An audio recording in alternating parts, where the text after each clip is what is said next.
Kid and Play. Walk this way. I forgot the name of our podcast.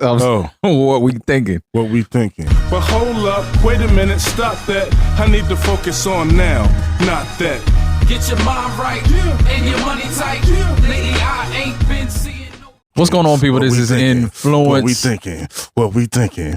What we thinking? And you can hear this is Bryson. Hey, y'all. And this is what we thinking. You know, we're chaotic. It doesn't matter. So I thank everybody for joining us today. How you been? Good. I've been good. That's good. I've been good. How about you? I'm great. I'll be greater if I don't put my mouth on this. I have a number of topics today. I don't know how much. The number might be 3 or 4, but we will talk about the beef at some time, just in case people are here for that. We're going to talk about a couple shows. We're going to talk about some AI again, and whatever else comes up in conversation. So first, I do want to talk about, I'm a tech guy. You know, if you know my other YouTube, shameless plug, Influences Interests, you can go check that out. But yeah, I'm in the tech, and I did want to talk about what's going on with MKBHD, which is Marquez Brownlee. If you're unfamiliar, he's probably one of the biggest tech reviewers in the world. And that plays into what I wanted to discuss and what's going on. So you've been keeping up with that? A little bit. I happened to see a video a YouTuber made about it. Someone else made about the situation. So yeah, I have seen. Between the one company and him, right? Well, it's actually 2 companies. Yeah, I saw that he mentioned 2 companies. Yeah, but I think the one is the main culprit that jumped it off because they went out of business or they're on the way out. Mm-hmm. So if you're unfamiliar, I'm gonna get everybody up to speed. So basically, MKBHD has a large audience, millions, and he did a bad review. He did a review on a car, electric vehicle that was not up to par, and he also did a review on this AI pin thing that pins on. Both reviews are terrible, and what's the car? Is the car Fisker? I think the car is Fisker. The reviews aren't terrible, but the would you call the reviews terrible, or would you call the review is saying that the product is terrible? It was Fisker. No, the review was great. Right. Both reviews are great as usual. I think he's one of the best in the space, and I do think he's truthful. Now, I know some people don't always believe that. I don't think they always believe he's truthful, but I think it's because he's positive a lot. Mm-hmm. But that's because he gets millions of products and he can pick and choose, and most of the time he's going to do a product that he's interested in, that he likes. Mm-hmm. So it may seem a little more positive, but he always gives the negatives. I don't know why people say that. You can have positives, you can like a product and still give the negatives and still be a negative product or a bad product. But this was like totally the Fisker car was started off. That was the first time I seen that car. So basically, I'm not the audience. I wasn't in for electric vehicle. But I still watch his videos. So I'm in the cars and I watched his car review, and he just went through, and it was a sucky car. It sucked. Had a lot of stuff wrong with it. It wasn't up to par. It seemed to be rushed out. And just coinciding with that, once that review came out, the company's stock plummeted and they seem to be going out of business right now. A lot of people blamed him and his review for it. Mm-hmm. And then the question came up about ethics, and some people called him unethical, which I don't agree with. I think it's very ethical, to tell the truth. But I guess they were like, it's a new company. Why would you do that? Because it's the truth. That's how I feel. Mm-hmm. The company was bleeding after the review. I think one of the things that the company did by mistake, for one, they were already on a downward spiral. So I don't think his review caused it. 1, 2, the point that he made is if it was good, they wouldn't be going out of business. So regardless of one bad review. Yeah. And Yeah, I agree if it with was that. good, it wouldn't have been a bad review. So I mean, Right. I look at that too, and I agree with him. How you feel about that? Yeah, I agree with him too. Like, I agree that the product, how good the product is, matters in that, you know. Yeah, And like you said, if it was good, then they wouldn't be going out of business. true. He wouldn't have made the bad review, or he wouldn't have reviewed it in the way that he did if it was a good product. So I think it starts with the product. Yeah, yeah. And I mean, it was like layers to it, which I understand some of it. They were mad at his click. Well, it was more so the newer product that they were mad at with his thumbnail and the title. Mm-hmm. Because the newer product is like an AI pin, and I think his thumbnail was like kind of clickbaity. Yeah. You know, it was like his face like frowned up, and it said the worst product ever. So, and he even acknowledged, he was like, he's in the YouTube business, so maybe that was distasteful, but it was the truth to him. Mm-hmm. He felt like it was one of the worst products he ever reviewed, and that company's gone. Their stock prices plummeted too. So there's a big, like, Twitter or X, whatever they're calling it. I'm not on it as much lately. Yeah. I'm on Threads a lot. But over there's a big, I call them tech bro community. Like and I think a lot of them are people that started tech companies. So I think that's a lot of their outrage, is because they're thinking about their own company. And if they get a bad review, it might tank their own company. But I say, if you're making bad products, you should get tanked. Like, you shouldn't be able to just sell people any crap and be all right. Like, you should have bad reviews, and you're going to get a bad review from somebody that has millions of people. So make a good product. That's what I say. But they're all up in arms over there. Also, the other ramification, you have any knowledge, like, with the stock market and stuff? Somewhat, a little bit. Okay. Well, I invest, and I can't say a lot of knowledge, but I have more than the average person probably. And I think that's the other issue that could come up. That's where the ethics and all of that comes into play, I think. Mm. Like, they accused him of manipulating the stock even. They went that far. And I don't agree with that. Like, he said he's already put out a statement saying he's not invested in any of these companies. Mm-hmm. So. And also, there was a YouTuber that did a review before his review. There was a lot of reviews, actually. Mm-hmm. He's just one of the biggest ones. Yeah. So he's going to get the brunt of it. Of course, that's how it goes. Well, let me ask you this. Do you think he should or could change, or do you think he should change the way he does reviews because of this? I don't think he should. Okay. I don't think he should. Because I think it's hard. Once you start going into that territory, like, of thinking about if I'm hurting this company, or this company may provide a lot of jobs or whatever. Like, when you start thinking like that, then you're not being truthful anymore. Mm-hmm. Like, it's easy for him. And in the other way, like, who would have had a problem with him if he went on there and said, oh, this is a great product, go buy this, and their company went through the roof? Because it would have happened. Mm-hmm. Like, there's people that watch him and go buy whatever he tells them to buy, just like the opposite. So I wonder, like, that, like, they would be happy. They would be great. They would love it. And they would probably send him products for life. And that's the other part of the coin. Like, if it was a good product, you would have had all the business. Like, you would have had everything that you needed. And I think with that, that company also, I think, made a mistake because they ignored his review. So they act like it wasn't even there. Okay. Like, if you get bad, I think that's PR 101. If you get bad reviews, especially from an outlet that is that big, you need to get in front of it or get beside it, because I don't think you get in front of it once it comes out with a platform that big. But you can acknowledge it and say,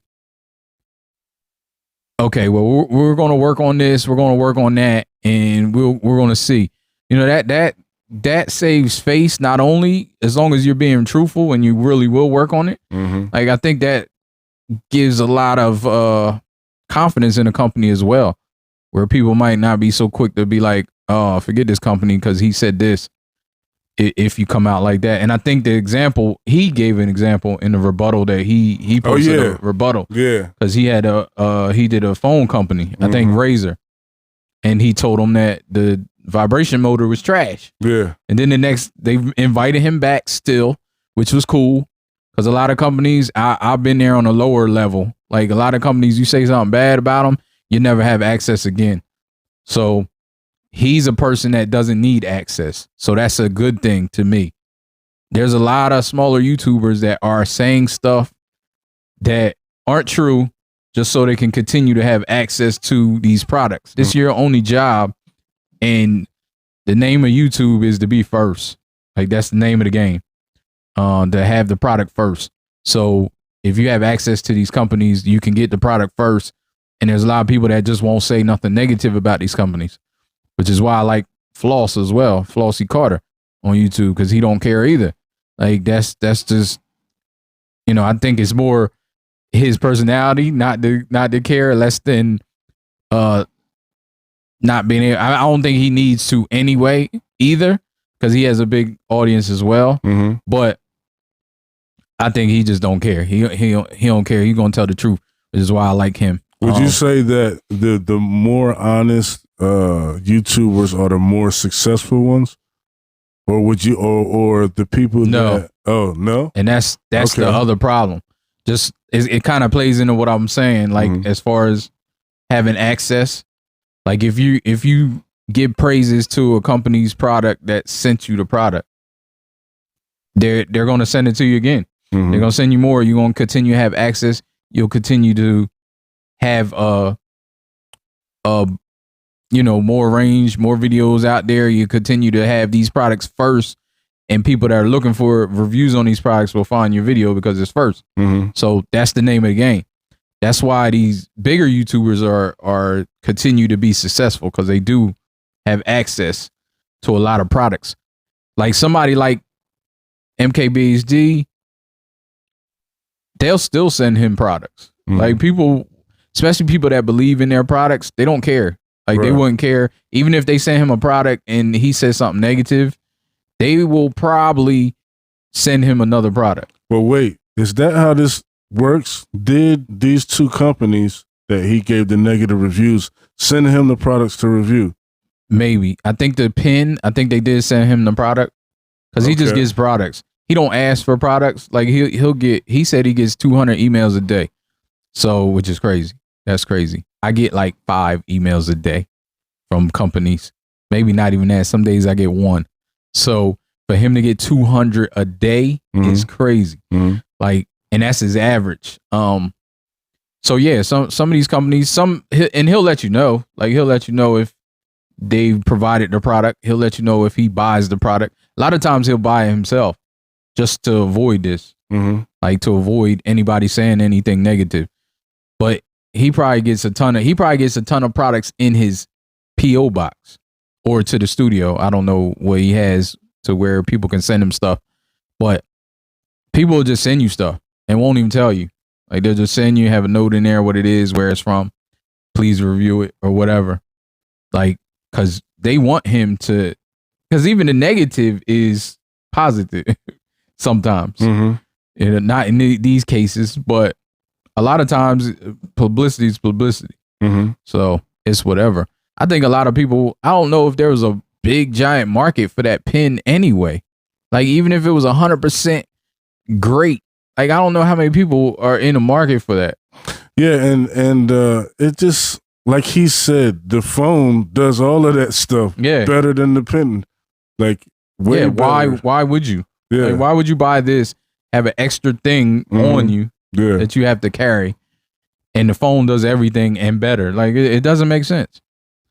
It actually, that product, as I give it a bad review, and I didn't even use it, from what he said, that picture thing, it's like a technology that is less than what the phone does. Yeah, less than what we already have. Yeah. Yeah, and I think that's the biggest thing in tech. Tech has to be, for one, it has to work.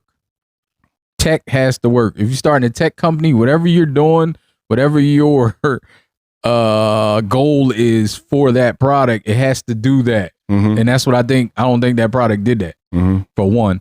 For two, it has to be better than what we already have. It has to do something better or different, I should say. And I mean, it does do something different, but it's not better. And it's not even close. Like if it's different and it's close to being as good as what you already have, you might be able to succeed. Now, I mean, I'm talking here. I'm just talking from a person that likes tech and knows a lot about tech. I've never started a tech company, so I don't know what that takes. But I do know what people look for in tech, and that's convenience and simple as possible. So your phone is basically that. If you come out with something similar to what the phone does, it's going to be hard to succeed. Right. Because everybody has a phone. Everybody has it in their pocket. A lot of people don't want to carry anything more than their phone. So I mean, with that product and with a car, there were certain things on that car. I think the car is probably a bigger problem because there's, for one, it's an electric car, so there's a lot of stuff around electric cars now. And for two, it's a car. Like we've been driving cars forever. There's certain things that a car needs to do. And that car, I looked at that review and it did weird stuff. Like you don't have to reinvent the handle and stuff like that. Like you can make it look different, make it more accessible to get in. But there's stuff that they were like kind of reinventing that didn't need reinventing. Like our cars that we have now does certain things that it can do. I think I don't think I'm explaining it right. The car got to do, a car got to do what it does. Like it's cool to add extras, but can't like take the wheels off a car. Not saying that they took the wheels off, but you can't do stuff like that. Like just have two wheels in the middle and you leaning on the side like you trying to reinvent stuff. Like they did something like that. I don't think that, but I think there's like no door handles or something. I can't remember exactly, but it was a lot of little stuff like where the heater buttons and stuff was not working, and it needed like software update. And I think they did update the software, and they did tell him that they were trying to fix some of the stuff that he had an issue with, and he was cool with that. He was like, "That's cool. I'm glad you let me know." And he might have even reviewed the car. I was talking about the stock. Like that's the only thing he could get in trouble with, and I'm sure would have to be invested or something. I'm sure he probably did his due diligence, and he's telling the truth. Like he said, he's not investing in any of these companies for this reason, and that would get sticky. Like the SEC that regulates like the stock, that could be considered manipulation and all of that stuff like that. And politicians and all these people do that every day. But of course, a YouTuber would probably get prosecuted for it and not politicians that manipulate the stock every day. So, but yeah, I just thought it was fascinating. And then the question comes up of ethics and should he do that? But I like he said, I think he has an obligation to his audience, and that's it. Like I don't think he has an obligation to any of these companies, because just like I said, the people that send him good products that are good, and he reviews them and they're good, and then their business is booming. So make a good product, and you won't go out of business. I think that's the bottom line. Like, and if they didn't know, they know now that if you send him your product, he's gonna keep it real. He's gonna tell you that it's trash. So I think that's what you want. That's what people go to YouTube for. They don't want all these people just yes men to death just because they're getting free stuff. And that's what it is. That's what a lot of people is. So it's actually refreshing for me to see somebody that big still be honest. Not just trying to get his coins. I mean, he's getting his coins because I was just looking at an interview. He said he be doing 7-figure months. So that's crazy to me. Like to get monthly 7 figures, even though he views. No money. Oh, okay. No, 7-figure months. He has more than 7-figure views. Wow. But he be doing some 7-figure months sometimes. Nice. He said it's not consistent. He said it's always 6-figure months, but he says sometimes 7-figure. Wow. And he just signed a deal with Ridge Wallet. I think he's a board member now. What's that? So that's like these little wallets, these little hard wallets that are very popular, evidently. And I think they sold. I think dude said they did like 50 million or something last year. What's the purpose of them? Do they like keep people from? It keeps your no, it just keeps everything organized and it's small. So it's not like a regular wallet. It's like a hard wallet. Okay. And it has so Ridge, what's up? Can I get a sponsorship? Can we get a sponsorship? But yeah, they're like hard wallets and stick your credit cards can go in there and they like keep them very nice. I'm giving them a lot of shine right now, but I guess they don't really need it. Not from us. Like they got MKBHD on the board. So, but yeah, I just thought it was interesting because there's a lot of negative going around. And I could tell it was bothering him with that video he put out. So I was like, yeah, it must be bothering him because I mean he'll talk about it, but he don't normally say much or get into controversy, I guess. Yeah. But I knew it probably was bothering. I mean, it probably was twofold too, because he probably don't want no ramifications because technically they could try to sue him, I guess. I won't put that out there, but I mean they already know. Everybody already knows. So they could try. I don't know if they would win. But I guess he's looking at that too. But that's the price of business. That's what happens. YouTube is a business, a big one. And your product is gonna get reviewed, right? Yep. I mean, there's no. I've had companies tell me like, "Can you take this down because such and such?" Or they'll come back and say, "Why was this in the video? Why did this? Why did you put this?" Let me see. Somebody just said that. The screen. That's right. The screen was blinking or it wasn't working right. But I'm like, it wasn't working right. Like, I'm not messing it up. Like, it wasn't working right. It started working and it was fine. But I put all that in the video and they just sent me an email. Was like, can you re-edit that video? Cause the screen wasn't working in the beginning. I'm like, yeah, it wasn't working. Like, why am I re-editing it? Like, I'm not gonna make it look like it worked from the beginning. Like, it was fine later, and I let them know, like, oh, it's fine. I don't know what was going on when I first turned it on. Yeah. But I try to be 100% real with that. Like, it wasn't working. I thought it was broke. So you didn't re-edit it? No. Okay. I ain't re-editing it. Like, I ain't even answer them because it doesn't matter that much to me. Like, it wasn't like I need access to them. They want to send me more products. They can. They don't. So it's not make or break me. How do you get paid from that? The company doesn't pay you. No. Okay. No, they don't pay me. And that's the thing. Some companies try to, and that's the other thing. And then if they pay you, they'll try to have more say in your video. Like, can you send me the video before you post it?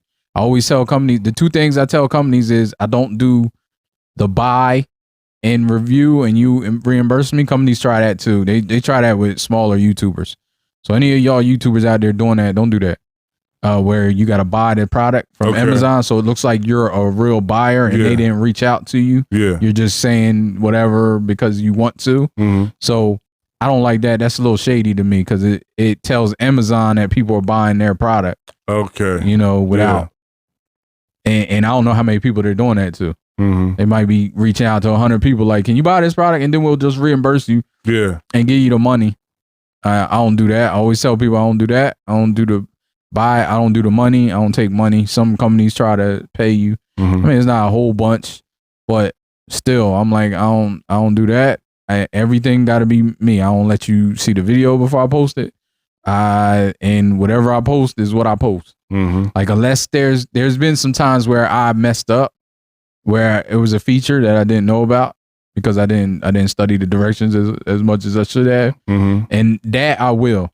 Like if there's something that I do wrong, I will change it. Yeah, I'll go back and re-edit it. I'll mess with it first just to make sure they're telling the truth. But yeah, I don't do none of that. And I would like to think I would never do it, no matter how big I got. If I got bigger, like with reviewing, like I would like to say I would never do that. So it's whatever. I just noticed your shirt. Yeah. Shout out to Bristol. Yeah, I've been Bulldogs. Been going to Walmart, and I noticed they had like several. Oh, they got Bulldog stuff? Yeah. Oh, that's cool. In Bristol. Yeah. Oh, okay. That makes sense. Yeah, now I'm trying to find a hat, and yeah, I think I'm gonna go there and get me some gear, some represent. Yeah, I've seen a few shirts that they got, and then I noticed there you can get some Bristol gear online too. And I saw online. I have to make sure that it's real, but a shop that has Bristol gear. I wanted to go there, but I think they're closed on weekends. Oh, okay. Yeah, we talking about Bristol, New Jersey. That's where we grew up. Yep. So that's cool. That's our high school mascot. Oh yeah, the Bristol Bulldogs. Yeah. Man, I ain't had a bulldog. In the grocery store earlier. Did you? Yeah, by an older man, and he's just like, oh, he said, I believe, I like that. I said, me too.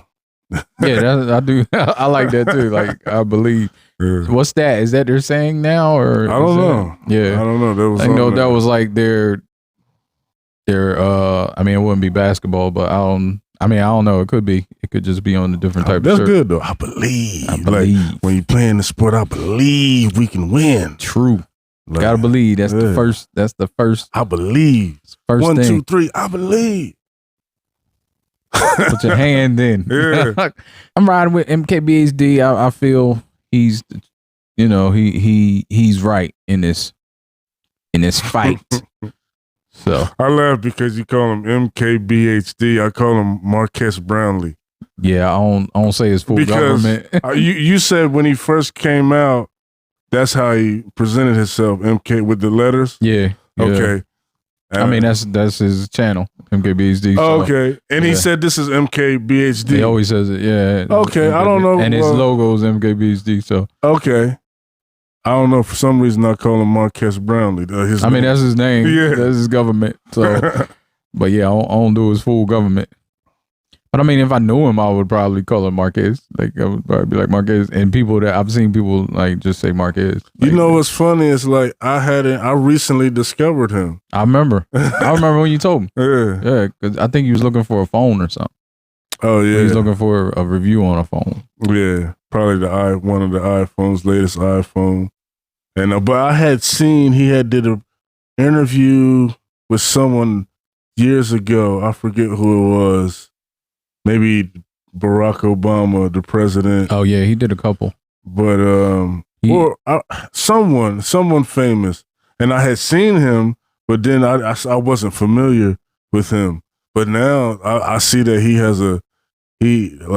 did a episode with Joe Rogan. Like he's interviewed a lot of plenty of celebrities, and he's very successful. Interviewed Elon. Oh yeah, Muskie. Yeah. Yeah. But I mean, I think mostly it got to be something I'm interested in. Yeah. See, I'm interested in all tech, so I watch stuff just to keep up with it because I don't always know what's going on. Heck, stay on the tech topic. I know you was talking about AI earlier. Again, we talked about AI on our last episode, but I mean, it's not going anywhere. It's not going away. So you said there was some robots you saw where they're trying to push robots. Yeah, I mean, already Boston Dynamics has a robot called Stretch, and that's for warehouses. And I think that's already in the market. Oh, okay. Yeah. It's for what I like it. I like what I saw. It's like, and hopefully you can find the video. I'll show you the video on this so you can put it up. But it's like it unloads trailers. It unloads trailers, and I think it also does other stuff inside the warehouse. And it's a robot that makes a lot of sense to me. It's like, it's in the field that I'm in. Yeah. And I don't do the unloading of the trailers and stuff like that, but I go to warehouses, because I drive tractor trailers. I go to warehouses and see the unloading process. And actually, the way that it unloads trailers, it's not usually the kind of trailers that I haul. Mm-hmm. Like the trailers that I saw in the video, the boxes are not palletized. Oh, okay. And so it's just stacked up boxes. Yeah, the trailers are full of stacked boxes. But it's just kind of cool. It's like, well, I don't know. But does Amazon do that with stacked up, non-palleted? It seems like they do, but I don't know. I think I've delivered to Amazon. Have you ever delivered anything that wasn't on pallets? I don't think yes. Oh, okay. Yes, but that's very few. Very few. I would think it would be few. I don't know how many. But like places like I know like Walmart and maybe like Target or like retail places, I think may be more like non-palletized. Oh, okay. Okay. Dollar store, stuff like that. So how you feel about like people saying it's going to take jobs from people? How do I feel about that? Yeah, that's a valid concern, and it's like I can kind of it's kind of interesting to me from the business point of view, though, because if you have robots that can work nonstop, don't have to eat. And that's why they're going to take people's jobs, like because you're not going to have to pay them. Yeah, I mean they have to pay for the machine, and they would have to pay up front. Yeah, up front would be a bigger cost, probably. Yeah, but if they're saving more money and making more money using the machine, it's interesting. Yeah, I don't know where I fall on that topic because I definitely understand it, and I don't think I'm the best person to talk about it. Like I don't work in any type of manual labor field. Yeah, and so I've seen like that specific job with all those non-palletized boxes. That's gotta be hard. It looks like a lot for a person to do. Yeah, and I don't know if I've ever done that or I've been actually the person one of the people inside the warehouse where that's moving the stuff along and stuff like that. So, but that robot does all of that. It brings the conveyor belt up to the thing and it puts the stuff on it. Now, as it's going down the line, I don't know how that will work, but it just like to have one driver doing all that. It looks like a lot of work. Yeah. So I mean, it seems like a matter of convenience. It is. It is a matter of convenience. Even for like, okay, now nobody has to do that. Yeah, but that's the thing. Nobody has to do it. Right. So there's people whose job it is to do that. Right. So they wouldn't be needed anymore. And maybe everybody doesn't feel like me. I mean, like maybe they wouldn't mind. Other people wouldn't mind. Yeah, that's what I'm. I think it's different for every company. And I'm sorry to interrupt you, but I think that's. You have more knowledge than me. One of the things is they're targeting jobs that people don't want to do, that's what I was going to say. Jobs that aren't as like safe. That's what I was going to say. Yeah. I was going to say like, I'm sure there's jobs. If the thing with me is, which they probably won't do, because I know some companies are all about the bottom line and that's it. I think that's when it's negative because they're just going to replace everybody with robots. And there's going to be, like you said, like some companies, some more ethical companies might get one of the robots instead of 3 You know what I mean? Just to supplement and maybe have somebody on the line that was doing that job and put them over here. That is where I think the happy medium is. Like, if you could, have a couple of these robots that help with some of the manual labor, because people can't do that all the time because it is a strain. Like, people that do that, like they do get injured, they're out of work, stuff like that. So I do think it's good if you have something that can supplement you in doing this job. But like I said, all companies aren't going to do that. Like, a lot of companies are just about their bottom line. I mean, we see that with the pandemic. Like, they got record numbers of money coming in, record numbers of profits, but they're still laying people off, saying is this or that or whatever they're making up today. Like, it's one thing if it's real, if it's really an issue with money, but a lot of times it's not. Like, the person at the top is getting paid just what they got paid before or more. So that's where I don't like it, because I know, there's going to be greedy companies that are going to, like I said, they're going to buy 10 of these robots, and that's going to be it. And they ain't going to need nobody in their warehouse no more, really. And like I said, I think the happy medium would be to buy like a couple, I don't know how they work, but buy a couple and still have people. You still might eliminate a few jobs, but that's a given. I think that's a given in any industry. I think that's the other argument too. Like, it's a given. Change is a given with most industries. And it does sting at first. But then once you get it to going and you realize other jobs that pop up, usually there's other jobs that pop up from change. And you just have to switch your mindset and go do a different job. Yeah. Like, but in the beginning, it's always going to be hard. Like, laying people off is not easy for the people that's getting laid off. Like, it's not an easy thing for them. So I do think it's going to be chaos in the beginning. Like, people will really be going to be upset. But I'm sure there's somebody out there that's like, yeah, please bring the robot, because I'm tired of this shit. Like, like, please get the robot. I mean, that's the ideal though. Like, that's what I feel. I see memes and stuff saying, we thought the robots was just gonna be here just to do the shit we ain't want to do. Like, ain't nobody want to do.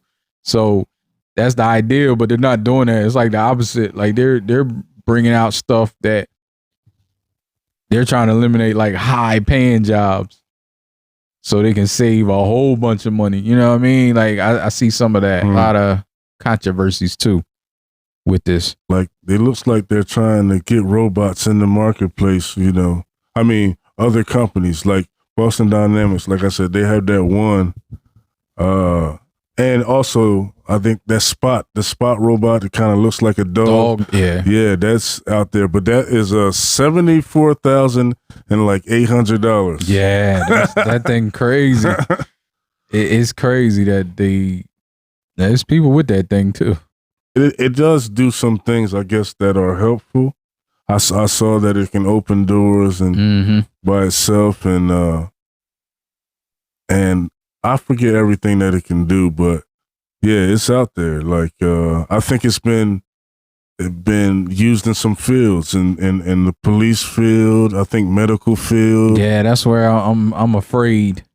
I'm afraid of having the robots in like police and military. I know that's where it's gonna go. Like, they got all the money. I think Boston Dynamics, I'm sure they're working on a contract. Yeah, because one, I remember before, there was one, I forget the name of it, one robot they had that was specifically for the military, but it didn't work out. It was like too noisy to be in the field. Oh, okay. Yeah, but they're gonna make one. They're gonna make some. I mean, you watch Black Mirror? No. I think that's where, man, you should watch that. Nah, Black Mirror is the truth. And they've had a lot of stuff on there that is coming out. Like, they had the Spot dog on there. And I think even before, sometimes I'm like, are these tech companies looking at that art imitating life or is life imitating art? Mm-hmm. I think that's always the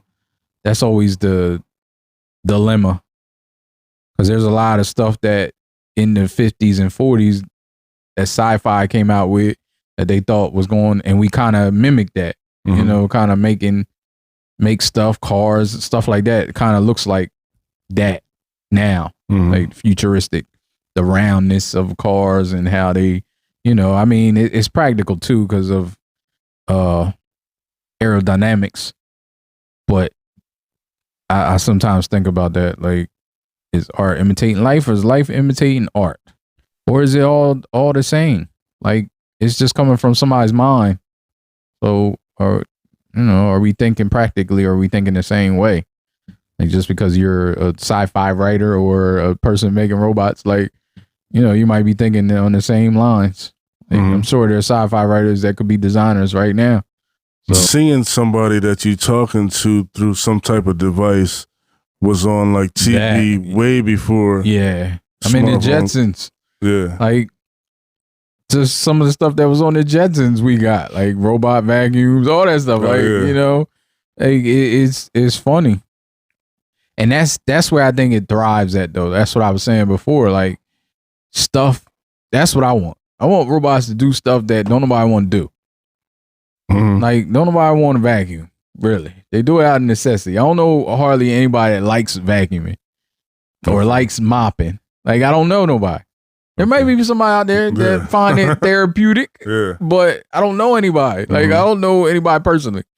And I would say more than likely, more than not, there's more people that don't like doing it than that do. You know, there's different people. People are different. Everybody likes different stuff. But stuff like that, jobs like that, like what you would, you know, that's where we need. That's where we thrive. That makes me think of that movie. What's that movie called? Where I think there was the one robot, and then it went up to space, and then on the spaceship it was just a bunch of fat humans. Wally. Wasn't it yeah, Wally? yeah, Yeah, and everybody didn't nobody do nothing. Right. Because everybody's just sitting in the chair. yeah. And moving around on their chair. Mhm. Yeah, that's They didn't have to do anything. yeah, they ain't have to do nothing. And that was that movie. I watched that movie not too long ago. Mm-hmm. Like, I was just bored and I wanted to watch a animated movie. And I was like, dang, I ain't seen that in a long time. I just saw it on Disney just come across. So I just watched it. And that dropped a lot of gems. Like the garbage, how the world was full of garbage Mm-hmm. and couldn't nobody live on the surface because of, you know, the war and all that stuff. Like, that's crazy. And that's kind of how it is now. Like, if you're not deliberate about it, you don't have to do much. Everybody got cars. Everybody, like, houses got convenience stuff, you know. And you don't have, like, even me not cut the grass, like hiring somebody to cut grass. Like, I probably should do it. And I probably will do it now. But you know, I just got tired of cutting grass. So I'm like, I'm gonna hire somebody to cut grass for me. And that's like extra walking I could do. But then, like, maybe one day you can be like, robot, go cut grass Well, they got the robot that cut grass. by itself. Yeah. Really? Yeah, there's a bunch of them. They've been had it. They've had that out for like 6 years, 7 years. Oh, I didn't know that. Now they got the good ones that you only, like, when they first came out, you had to put a wire Mm-hmm. around your yard, Mm-hmm. and so it didn't go outside that wire, so it knew where it was. Mm-hmm. Now they work by GPS. Oh, wow. Yeah, I almost bought one. Recently, not too long ago. It was like $2,000, and that's how much a lot of them are, or more. But the one that I needed to cut all my grass was like $2,000, and I was like, listen. So is it safe, Tired of like, this. if there's an animal or a child, like, it'll stop? Yeah, Or, okay. it'll stop. Yeah, Wow. yeah, it won't. Like, even the newer ones. Like, I assume maybe some of the older ones weren't as safe. Mhm. Like, they always had sensors on them, but now the newer ones got cameras and LiDAR and radar, all types of stuff. Like, it's almost like my vacuum. Like, my vacuum gets to wires and it's like electrical wires. Even if it's not electrical wire, that's the only thing. Like, might be regular wire, but he'll be like, electrical wires. See, I called him a he. I was like, Benson, my robot vacuum Benson. Yeah, but they'll be like electrical wires and stop, turn around, go around it. And that's what the lawnmower does too.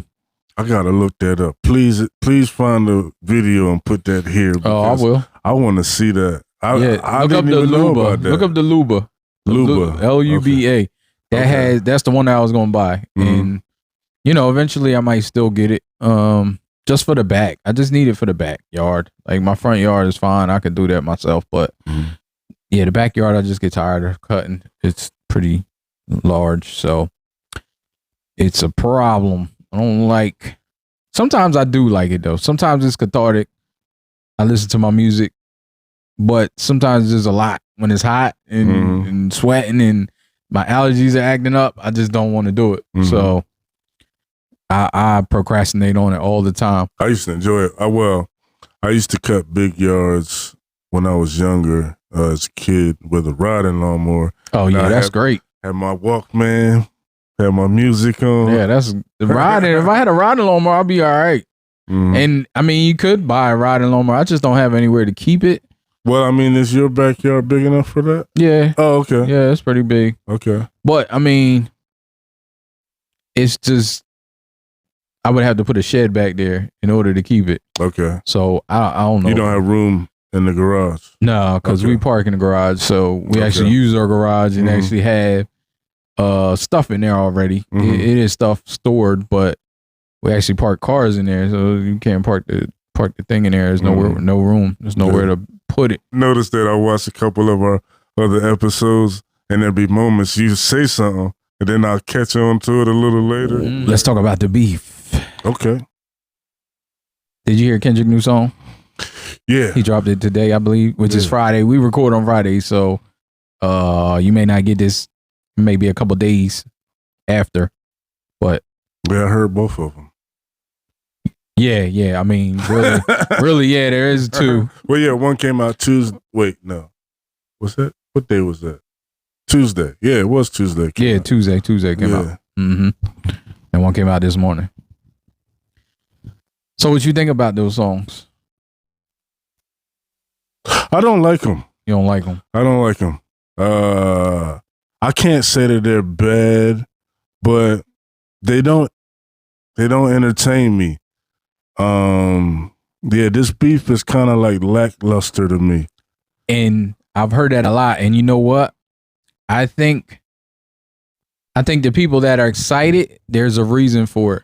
And I think people don't take into account. Because it's lackluster to me too. But I think because we've been through a lot of beefs. And I think that's why. Like some of these younger people haven't had any beefs. Okay. Like they haven't been any type of beefs like this. Like think about it. The last time we had a big beef like that was probably Jay and Nas. Like, you know, there's people that say subs, that say, you know, but to have a straight out back and forth big, like with all these people involved and have stuff like that, like this might be their first time experiencing that. A lot of people. Okay. Like a lot of people in hip hop, this might be their first time experiencing something like that personally. So I think that's why a lot of the younger people are excited.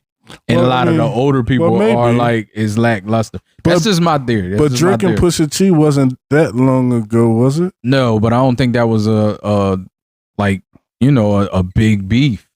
Like Drake put out some shit, Pusha T killed him, and basically came and was like, oh no, don't do this. You know, Jay Prince was like, nah, we gonna stop all this. Like, this is going too far. So I don't think we got that was flushed out totally. And I mean, like I said, there's been other beefs that happened, but I don't think it's been to this extent. And I think the last time we had beef to this extent was probably like maybe Jay or Nas, or maybe after that. I don't know. Do you mean like with two rappers that are both as big as they are? Yeah, big as they are, as much.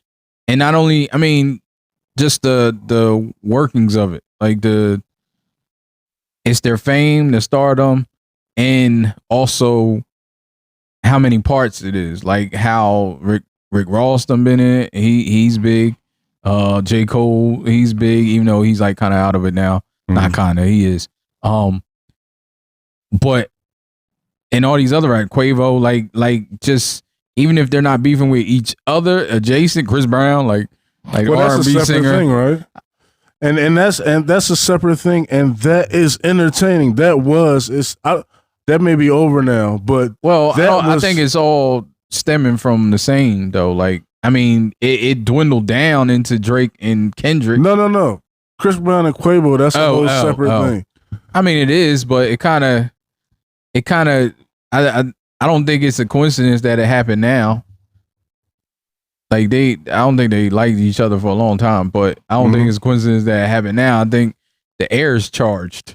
Oh yeah, I mean, all year, like since Cat Williams on Club Shay Shay, and I think that's real too. Like that's true. But I just don't think, I don't think all of this, and I think people are so excited. Like this has gotten everybody excited. Younger people, younger folks. But I mean, unless Drake comes with something crazy, like it's kind of a letdown. Like I'm saying, the Chris Brown and Quavo beef was more entertaining than this is. I agree with that. Like they got straight to it, but I think it was because it's like some real beef too. Okay. And I think that does add another layer. But the music was good. No, the music was good. Yeah. I think Chris Brown had the best song. The best diss song out, period. Like that Quavo was pretty hard. I didn't like that shit.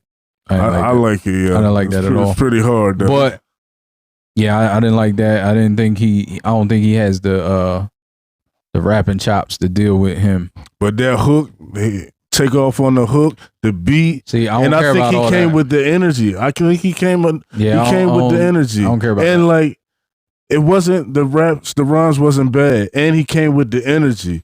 Like I liked it. Yeah, I don't think the rhymes not bad can be that, and especially with what Chris Brown did. I'm not looking at the quality though, and that's the thing. Like in a battle, that matters to me. It doesn't to me, but it does to a lot of people, and I think that's the danger with beefing with Drake. I told you that. Like Drake is going to make a hit or try to make a hit out of a diss song, and that ain't. That's I don't think ever been the goal with diss songs. Now, there's been diss songs that became hits just because of how I think hard they were. Like No Vaseline, a lot of people like that song, but that wasn't a hit song, like sounding wise. That wasn't a hit song. Hit 'Em Up wasn't a hit song. It used Biggie's hit song beat, and they went, but I think it's what was said that made it so many people playing it and kind of turned it into a hit. Mm-hmm. Now Drake is going to try to make a hit song, and I think that's the problem with beefing with Drake. But I think his song is better as a song, but as a diss, I think Kendrick killed him, and I think a lot of what he's saying is real and true, and I think it would strike a nerve. I think it has struck a nerve with Drake. And I think that's what you want in a diss song. But as far as the song, I don't really like the song that much. Yeah, I don't like the song. Like I like the lyrics. I like what he's saying. I'm still trying to break it down. Both songs. And that's the other thing. Like he is wordy. I mean, he's a lyricist, so it has a lot of double entendres and a lot of metaphors and stuff. And sometimes people don't want that either in their diss song. I don't know. Like I think Kendrick raps in, I guess, his own way, maybe an unorthodox way. And I think it's like, I don't know. Like I like his albums, and I've heard him spit before. Even the Control verse is fire. I like that. I've heard stuff I like from him, far as rapping a rap verse, like, but, this is like, I don't know. It's like, I think I'm used to like people like Cannabis or like people that have bars or that wow you, you know, that entertain you. And also the beats are lackluster in this beef. No, I agree with that. I agree with the beats. Even though I do like the second song better than the first song of Kendrick's. Mm-hmm. I think it fits in better. And actually, I did hear, I think my first opinion, I didn't really hear his first song all the way through. Listening all the way through, I do like some of that song when the beat changes. Some of the beat changes I like, some of the beat changes I don't like. But I agree with you. Like, I think the beats are not on par on these diss songs, like as they should. Well, except for, of course, I like that. Like That is a banging song. Like it's almost like it's like the diss is not complete. Like there's a lot more to that song than just the diss, right? And that's the thing. Yeah. And I like tailor-made freestyle. That beat, I think it's art what Drake did. A lot of people don't I don't agree. I think I don't agree with that. That song is fire. I hate that he used Pac, and like Pac would have slapped him for that if he was still alive. Like if he probably wouldn't have did it if he was still alive. Right. But I mean, I think that's crazy to me. Kendrick, we need you. I think that's fire. The Snoop verse, the beat. I like that whole thing. I was hoping Snoop would be on Kendrick's song, but I don't think Snoop gives a fuck. And to me, I don't think he give a fuck. I like the rapping that Drake did on that. Like the rapping. Well, he wrote it. The rap was AI. Wasn't the rap AI? No, he wrote just. Well, I think he just used some type of program to change his voice to sound like this. Oh nah, I ain't think that. Yeah, no, yeah, he rapped it. I believe he rapped it. Oh, that ain't what I heard. Yeah, but I like the rapping on that. Like, I'm not impressed with Kendrick's rapping, the rhyming, like, you know what I mean, the skills. I am, and that's the thing. Like compared to Drake, I'm impressed, but I think it's a lot better. But not even Drake's rhyming. But on push-ups, I wasn't impressed with Drake's rapping on there. But it's more like it's more like I still don't like this enjoyable to me to listen to. It's more like as far as going with the beat and everything, it's more enjoyable to listen to. No, I can see that. Entertaining. I can see that, but yeah, I think a lot of what Kendrick was saying went over a lot of people's heads too, because of how intricate it was. And I don't think people always want that. And that's the thing. To me, I always want that. I always want lyricism, and that's just how I'm built. That's in my DNA. But I think some people just want plain, it said plainly, where they don't have to decipher it. And maybe that does work better for a diss track. I don't know. Because if you look at Tupac, Hit 'Em Up, I always go back to that because that's like one of the best diss ever, or No Vaseline. Like I think that's two of my top diss tracks ever in life. And it was pretty plain. Like everything in there was plain. First listen, you knew exactly what he was talking about. I mean, it was hard not to know what he was talking about, especially Pac. But even No Vaseline, like you knew exactly what he was talking about. He said everything exactly plain. Wasn't really no metaphors. It was just a basic story that rhymed, and a basic heater killing the other person in a rhyme. Like it was just that. I think what I'm realizing now is, I don't know, but I really enjoyed the Cannabis LL battle, and it's interesting looking back on Cannabis that. won. It's interesting looking back on popular. that. No, here's what I think. Hear me out. No, I'm gonna hear you out. LL won, but there's a reason he won. Looking back at it, he even won in my mind. You know why? I loved him. People loved him so much. But going back and listening to the songs, Cannabis song is better. Yeah, that's what I mean. Like that's the same dilemma with Drake. Like Drake is, I think everybody have a consensus. I know stans won't, like Kendrick stans, J. Cole stans, but I think most people will be objective and say that Drake is the more popular out of all of them. So yeah, I mean that's like, it's just objective. It's not even, I don't really listen to Drake, but I can understand and know that he's more popular than the rest of them. And also, he makes hit records. Like, I don't think that's disputable. Whether you like him, whether you think he's writing it himself, whether you think it's 100 people in the studio, it don't matter. Like, he makes hit records. And that's the thing. I think he's always going to make a hit in a diss. Like, he's always thinking, he's very calculating for one. He's petty, he's calculating. And I think he understands business-wise, he wants this song playing everywhere. He wants it on the radio.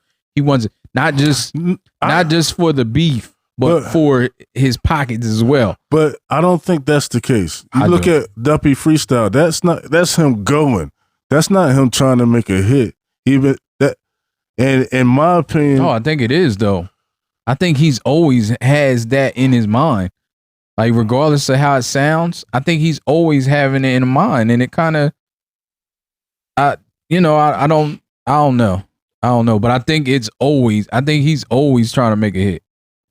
Personally. I just, and with his popularity, I just think it's kind of uphill battle, even though Kendrick's popular too. But just like what you're saying, and just like how I feel, even though I think Kendrick's song is a better diss, I like Drake's song better. Like, I just like it better. And a casual fan is going to be like, oh, he won. Well, here's the thing. A lot of people, from what I see, the media I'm watching, a lot of people are liking Kendrick's song and saying he smoked Drake and all of this. I don't agree. And even I don't agree with you. I don't even like it as a diss better per se. Like, I don't like some of the things he's saying. I don't like some of the angles that he's, like I listened to the song to the point where I was listening to, and this is probably an opinion that is like maybe not popular, but I was listening to it today and it was almost like, cause I listened to it a lot to see if it would change my mind. Mm-hmm. And I like Kendrick as an artist, but I just was kind of like getting bored, like trying to get through it. The last couple times I listened to it, it's just not appealing. It's not entertaining. That's how it was the first time I listened to it. Yeah, like I didn't even listen to the whole thing because I felt like, well, for one, in my mind frame, and that's what I mean. Like when I say, I think in diss tracks, a lot of people, period, in hip hop ain't trying to hear all that shit. Like, you know what I mean? They ain't trying to hear all that word. They ain't trying to decipher shit. They ain't trying to look deep into it. And when I first listened to it, I wasn't either. I was here for the business. Like I just thought he was just gonna say a bunch of shit, and he did say a bunch of shit. But I just thought it was gonna be different, so I kind of tuned out and I cut it off. Like I didn't listen to the whole thing. And then later on, I listened 3 times in a row, and really was like, all right, I'm really gonna listen to this. And that's when I was like, okay. Yeah, like he says some shit, and I think it's a better diss song than Drake's. But I still ain't like the song. I still was like, I'm not gonna listen to this again. Like, and that's what it comes down to. I mean, I'm not gonna listen to Drake again either, but that's because I don't listen to him. Like, I just went back and listened to all of diss songs involved between them two, and I only listen to Push-Ups because I want to listen to all of them. And when I put it on, it's a more of an enjoyable song than Euphoria. Yeah. I can agree with that. Even though I don't feel like that is even close to one of the best diss songs that I ever heard. Yeah. Even though, like, no. You know, like I I don't said, think either of these songs are, and that's where I think that's why I say what I say with us being a little older and being in hip hop, like as long as we have, and seeing a lot, we've seen some battles that are battles, you know, where each song was dope. Like you brought up LL and Cannabis, like that was a battle. And I agree with you that everybody felt like LL won, but I also, I'm at the, even though LL was one of my favorite artists when I was younger, I still felt like Cannabis won. But I understand why. Yeah. And that's, again, I say it again. I mean, I know I'm repeating myself, but I think that's the space that Drake's in. Like, regardless, if it's not, even though most people say Pusha T won that battle, it was kind of incomplete for one, but for two, there's still a lot of people that don't agree with that, and I agree with it. I think that is because of his popularity. I agree with it. Even though I liked Drake a lot, it was like undeniable. It was like, and even though, as I've told you, I think Duppy Freestyle is better than the story of Adidon, but because at the time, because of the cover of Drake in blackface that Pusha T brought out, because he exposed that he has a son and nobody knew that, you know, it was shocking, you know? Yeah. So I mean, that's what I think. It was tactical. It wasn't about rapping. It was tactical. Yeah, no. And that's what a diss is. That's what it's turned into. Like, it's not about rapping. Now, I like the stuff that's about rapping, the skills. I don't think that though. I think this always been tactical, and they've always been attacking. But you know what on it a is? level. You know what I think? I think with that Cannabis battle, he was just so good. Well, yeah, that was it. And if you think about it, he didn't even hit so much on a personal level. No, he didn't. He just was spitting. Yeah, and I can agree that does happen. Like, I think Cannabis just cared about rapping so much. Like, you could tell he was he cared about the art of lyricism, and I think it's similar on a smaller level to Royce the 5'9", when him and Lupe was going at it. When he released that song, it was super. When he released one of those songs, I don't even remember what it was, which one, but I just remember how technical and detailed it was, and I don't think like people weren't ready for that. Like, as far as for being a diss, like. It was really, really technical, really, I don't know if you remember that song. Yeah. I can't even remember what it was called. Lupe, Royce, y'all fucked up a good podcast. Yeah, true that. I was disappointed. Yo, that's real. I thought y'all were more evolved than that to fuck up a good podcast because y'all wanted to have a rap battle. Listen, I ain't mad at it. But I mean, I just wish it would have continued to be a battle. Like, if y'all gonna fuck up the podcast and your friendship, at least, and that's the other thing. Like, I don't think Kendrick ever liked Drake, and I don't think Drake ever really liked Kendrick. Not to the point where they hated each other, but I just don't think they were really friends like that. Like, I think Lupe and 5'9" was really friends, and they just they hadn't known each other before the podcast, right? Yeah, no. But I still think they became like really friends, like or they. But maybe they didn't. I don't know. I don't know their. But their chemistry on camera was good. Yeah, and that's what I mean. Like, seeing them and knowing they're both great lyricists, and knowing they both have a love for rap and hip hop and all of that, like, I can't see why they wouldn't become friends. And they seem like they did. But it wasn't, I guess it wasn't that deep.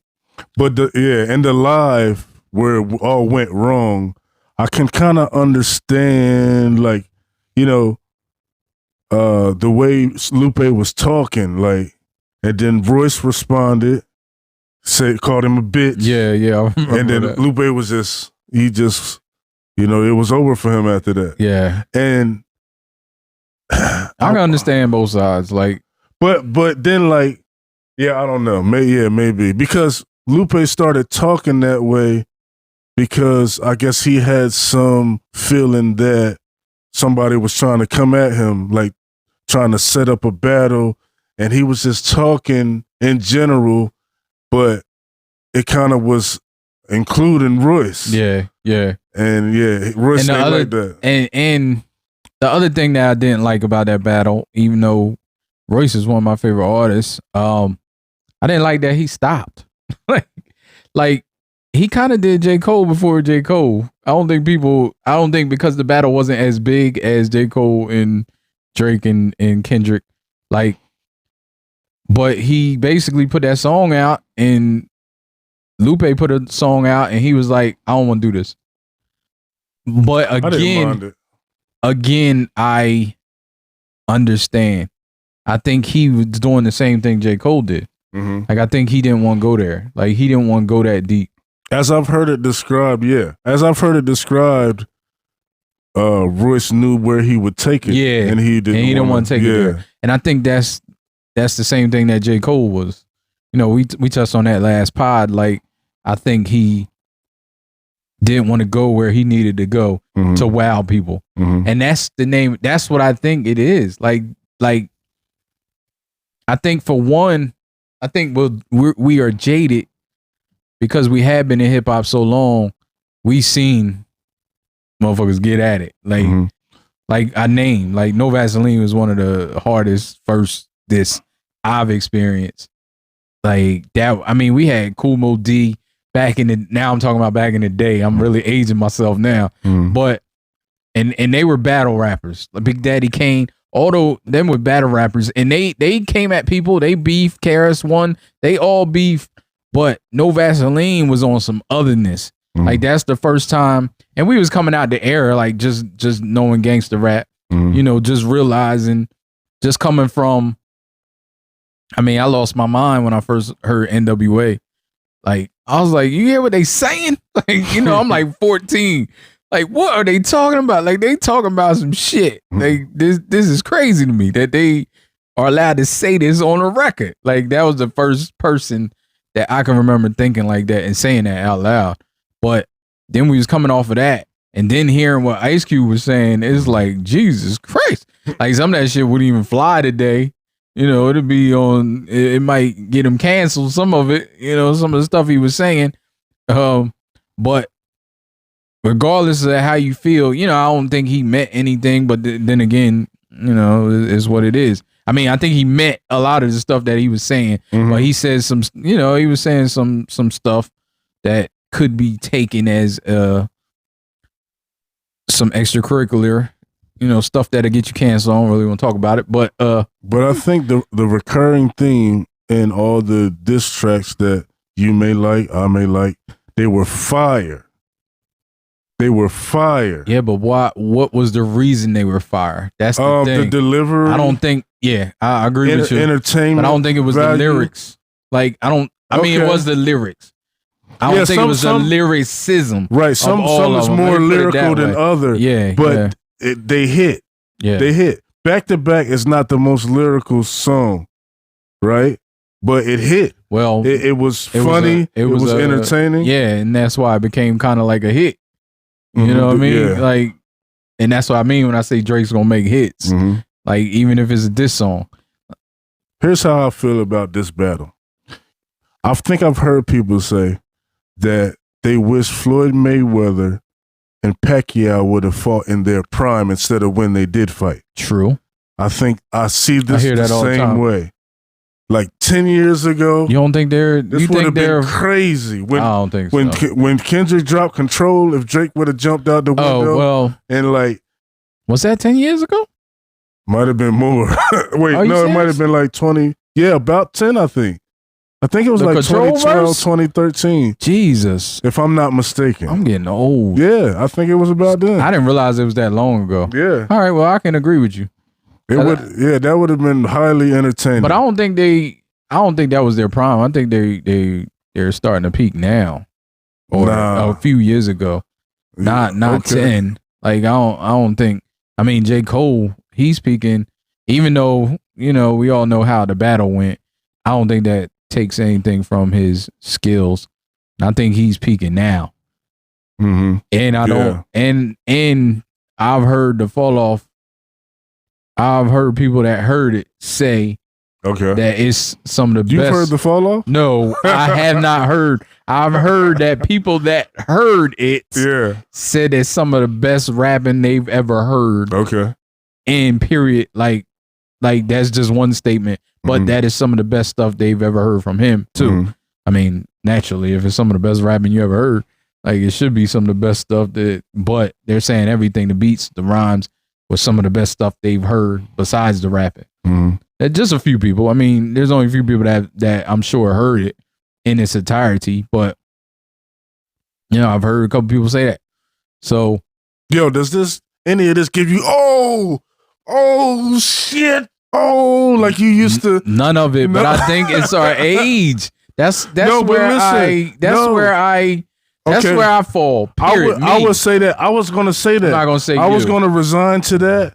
Like, maybe this ain't for me. I think it's not for me. But the Chris Brown and Quavo got me there. Like, no. When I heard Chris Brown's song, I was like, just from what he was saying. And I think it's a great pussy. I think it's a great with the pussy. I like I think it's a great song too. But I heard it a couple times and I was like, okay, going about my day. But I think that's age. And it's real.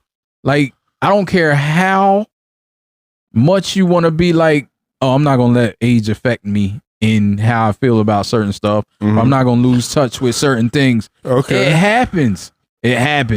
Maybe that's what it is, because I like Kendrick and Drake as artists, and I don't like some of the things they're saying about each other. Well, I don't care about that. I'm cool with what they're saying. I think it's funny to me. I don't agree with some of it. I don't agree. When it's like when I like an artist, if you say something about them, that kind of turned me against you. Yeah. But I like them both, so it's like I'm going back and forth here. Okay. Yeah, but that's the not calling you a stan, but that's stan behavior. And that's what happens. And that's why I think it's hard to beef with Drake, because he has a lot of stans. And when I say stans, and that's not you, because I know you just said it. You'll say when something I was a stan for LL. I loved Cannabis. That's why you said he won. Yeah, but you know what it was? But that's what I'm saying. But LL was smooth at that time. No, he was. Hey Lover. No, he was. He came out yelling. That's why he was popular. He came out yelling on that, can I bust this? But that was him. He's always been that. And that's what... No, but he hadn't done that for a while. I know, but that's what I'm saying. Yeah. That's my point. Uh-huh. I think people weren't used to him doing that. Yeah. So it hit harder. Yeah.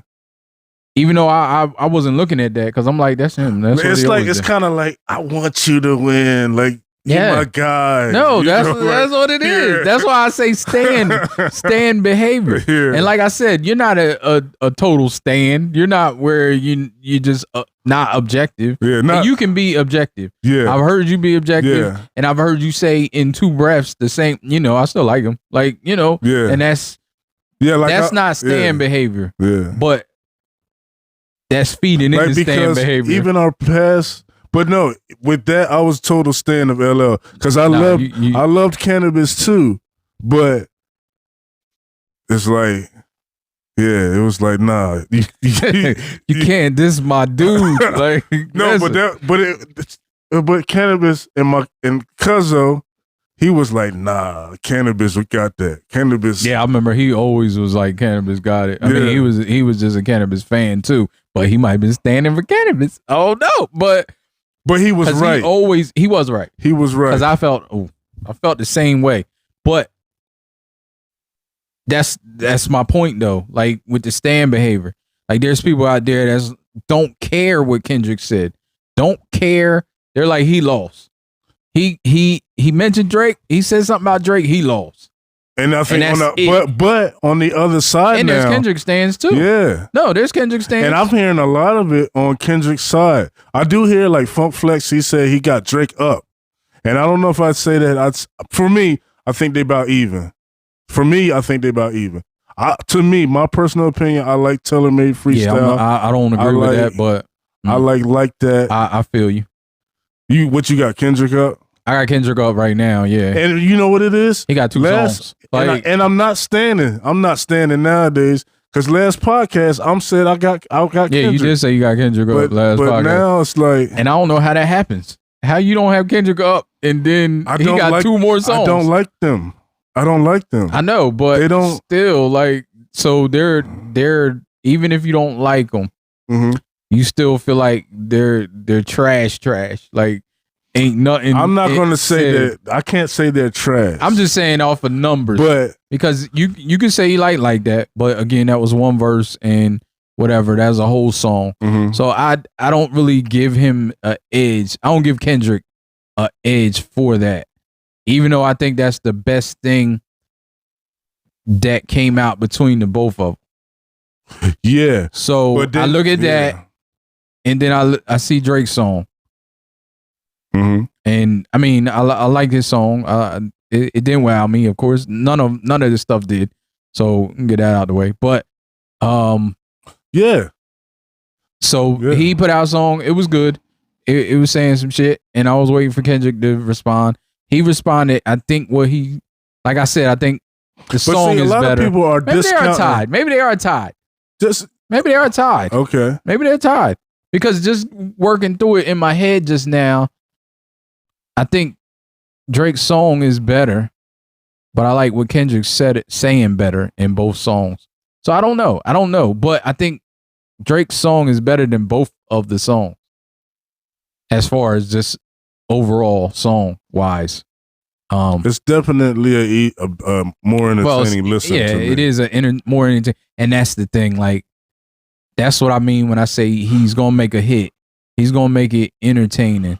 Yeah, like he's not gonna sacrifice the entertainment aspect for lyricism. Let me put it that way. Maybe that's a better way to describe it, other than making a hit. Because, like you said, W Freestyle wasn't a hit, but I don't think he sacrificed the entertainment for lyricism. I think Kendrick is like, listen, I'm gonna show you what I can do. I think, like I said with Royce, I think that's what he did as well. But like, I'm gonna show you lyricism, and you might not understand this shit for 2 weeks, but I'm gonna do it anyway. I see what you're saying, but is it part of it?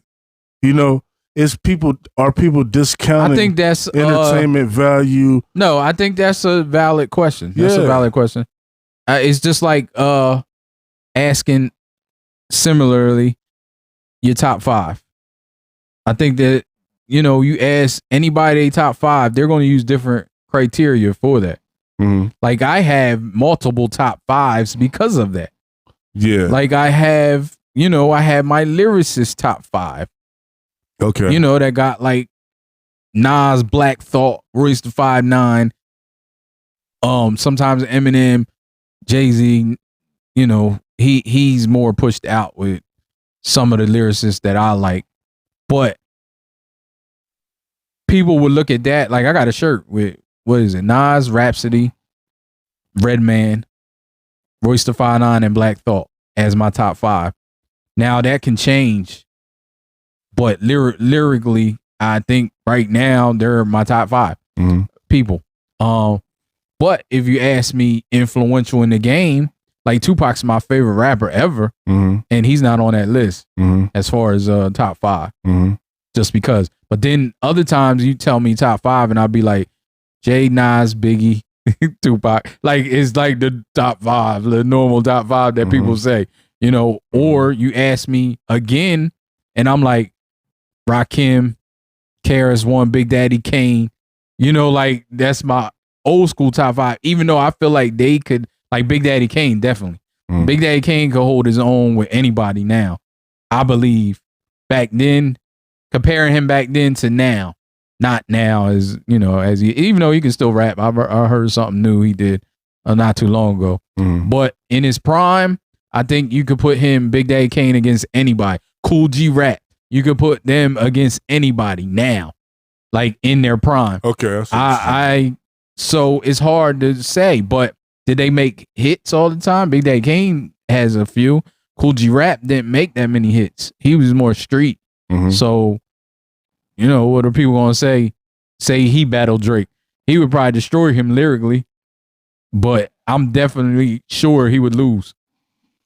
I think you can be entertaining, like still be street, still be whatever lyricist, but I think you can still be entertaining. I think that's now that we bring that up, I think that's a thing for me. I think I love great rap skills. And I think that's new. But no, for me? No, not for you. I'm not. Oh. You know, you were you. What you mean? I'm saying it's new now. What's new? In hip hop, like the entertainment factor.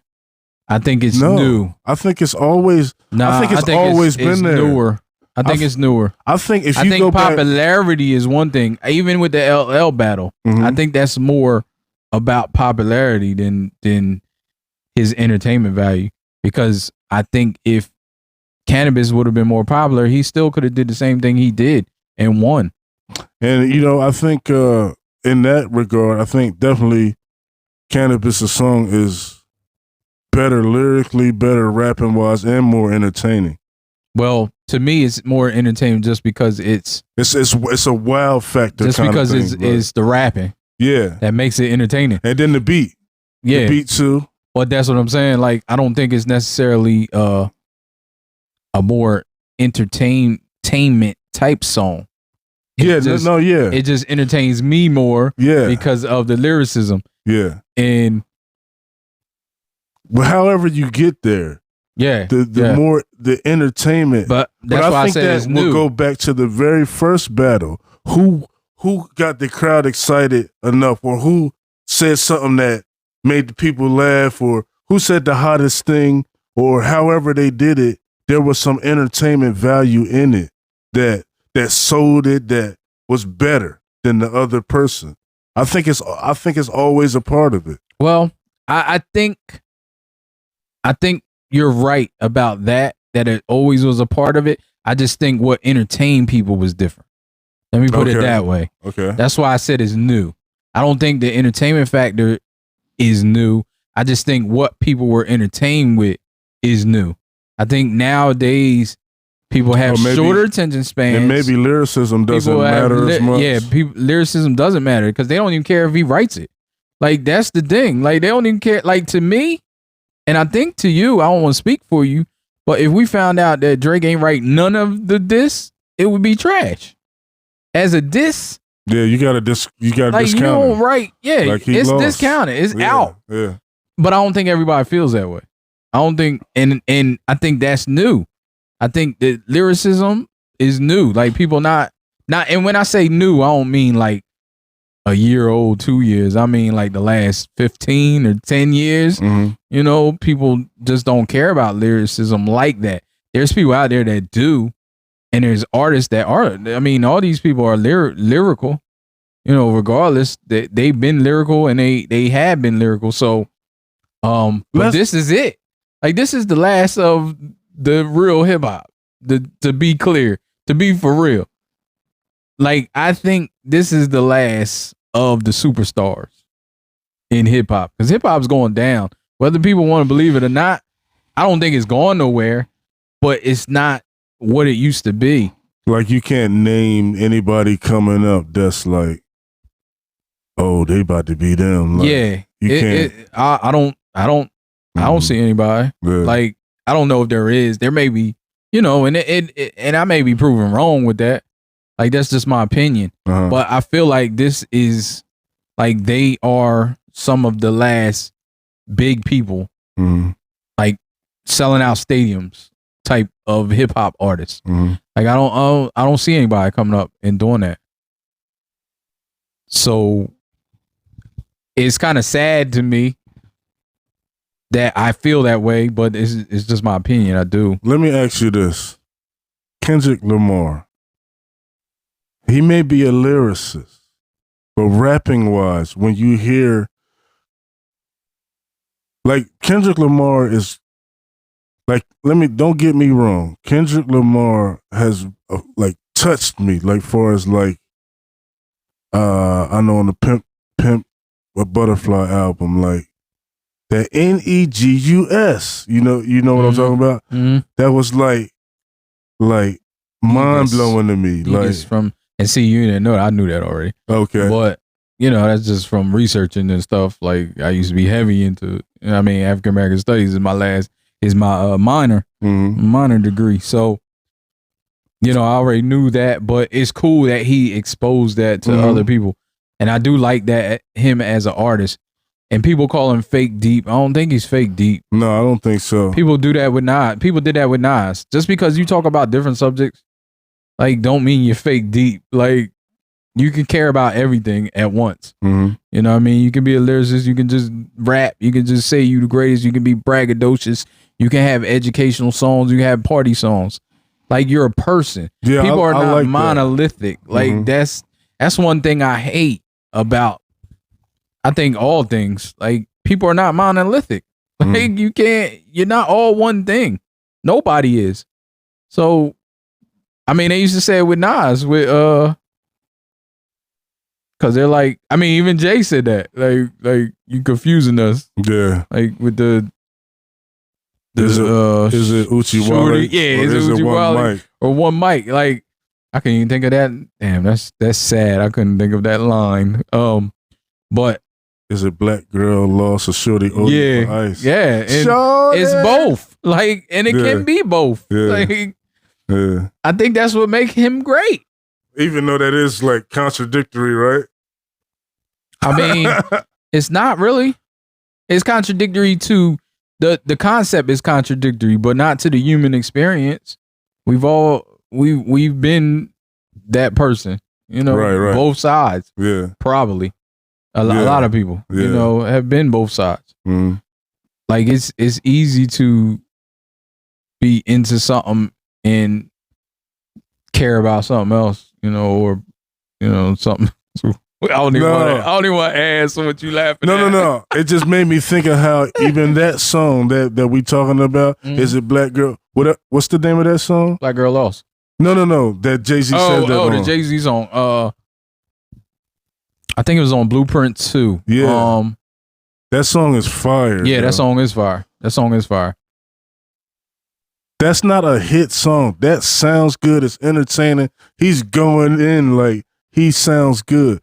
What I was trying to get to is, I love Kendrick Lamar as an artist. He's like, there's been some deep moments that I experienced with his music, but when you listen to Euphoria, are you wowed by his rapping in it? You know, I am.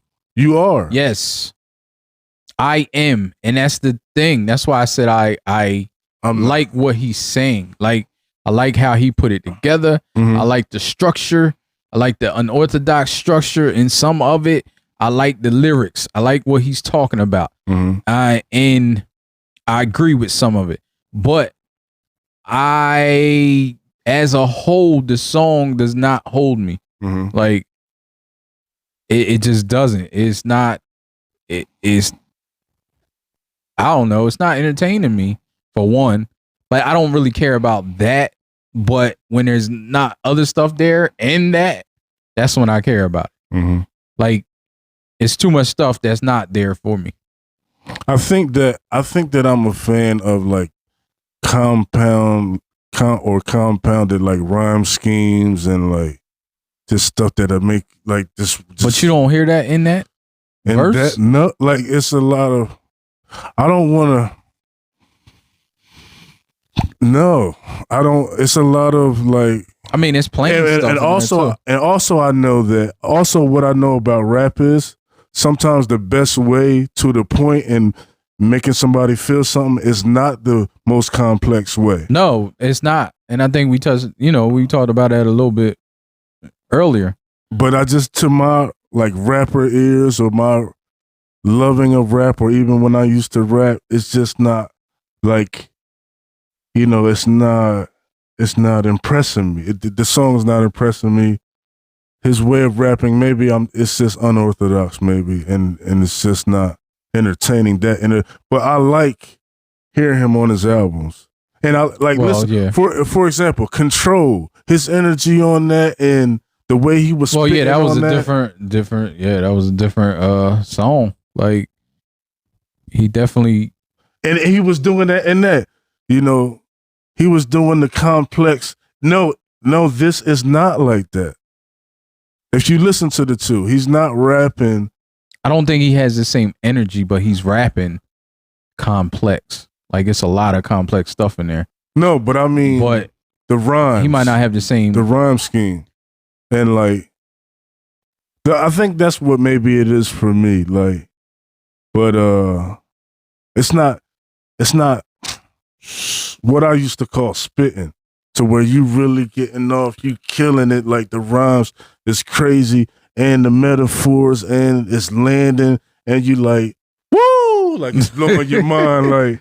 Oh shit! He said, "Run it back." He said this and this and like. No, I agree that on first listen to me, it wasn't that. But then the listens after, I started catching some stuff, and I was like, oh okay.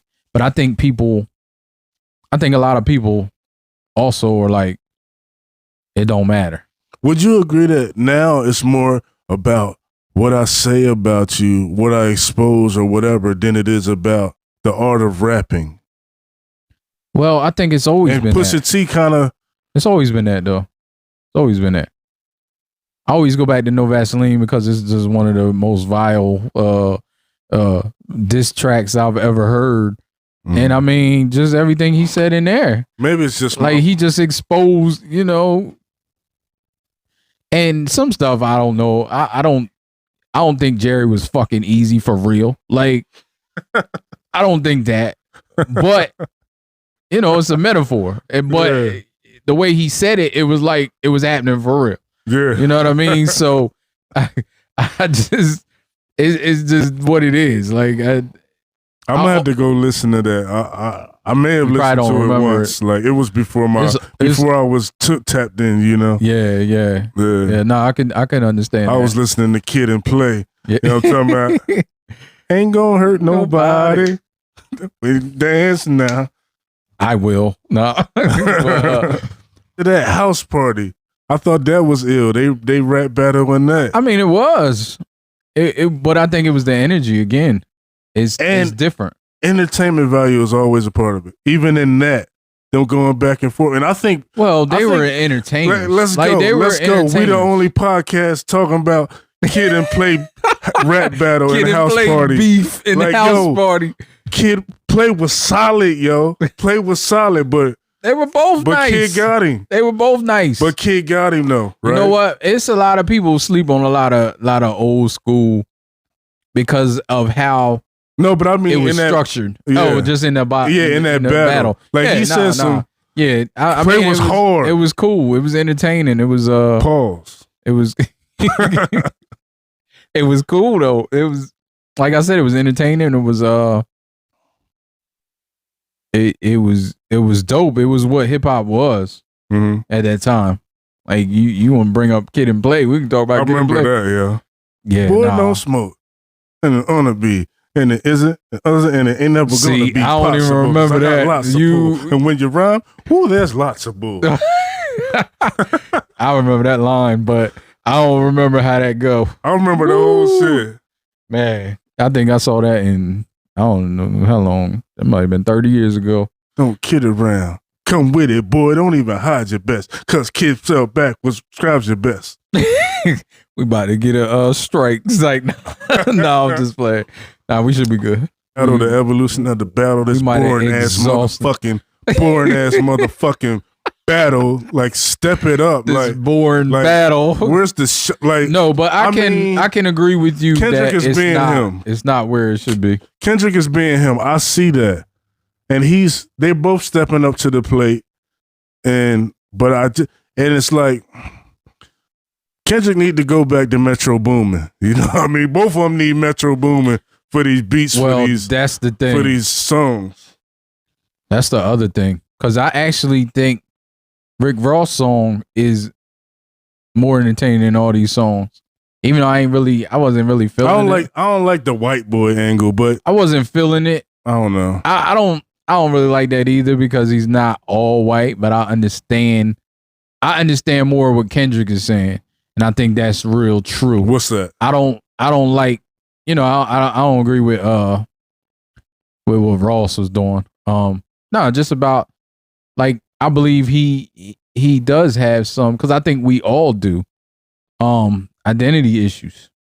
And I've seen it. Like I've seen him over exaggerate some stuff, and I think he tries to fit in hard sometimes because of that. And I'm sure it's due to him growing up, being raised by his mom who was white and not really being around his dad like that. So I think that it does, because this is a more deeper subject, but I know in our community there's colorism as far as, people get treated differently, good, bad, or indifferent for different shades. And I just know me growing up, I had identity issues, and I might even have white, but people assumed you are. When I was growing up, people assumed you were because you was light skinned. Like both my parents is all black, well, Native American and black, but that's where the light came from. You know what I mean? I mean, back in the day, we can go with history. I'm sure there's some white people in history, but my immediate family wasn't. But still, I got treated like that. Like they still thought I was white or half white. So growing up, that's some of what I went through, and I did have identity issues. I did overcompensate for certain things. I think it was a combination of me being raised differently than most of my people I ran with or my friends, and I think I overcompensated in the street. I try to be extra because of that. And I can see that in Drake. Like as I got older and in more trouble, I figured out that ain't the way I want to go. And then as I got more comfortable with myself, I figured out that certain things wasn't me either. So I toned it down. But growing up, I certainly had identity issues, and I certainly try to overcompensate, and I can see that in Drake and some of the stuff he does. So I can understand that angle and wanting to strike a nerve with him, because I'm sure it strikes a nerve.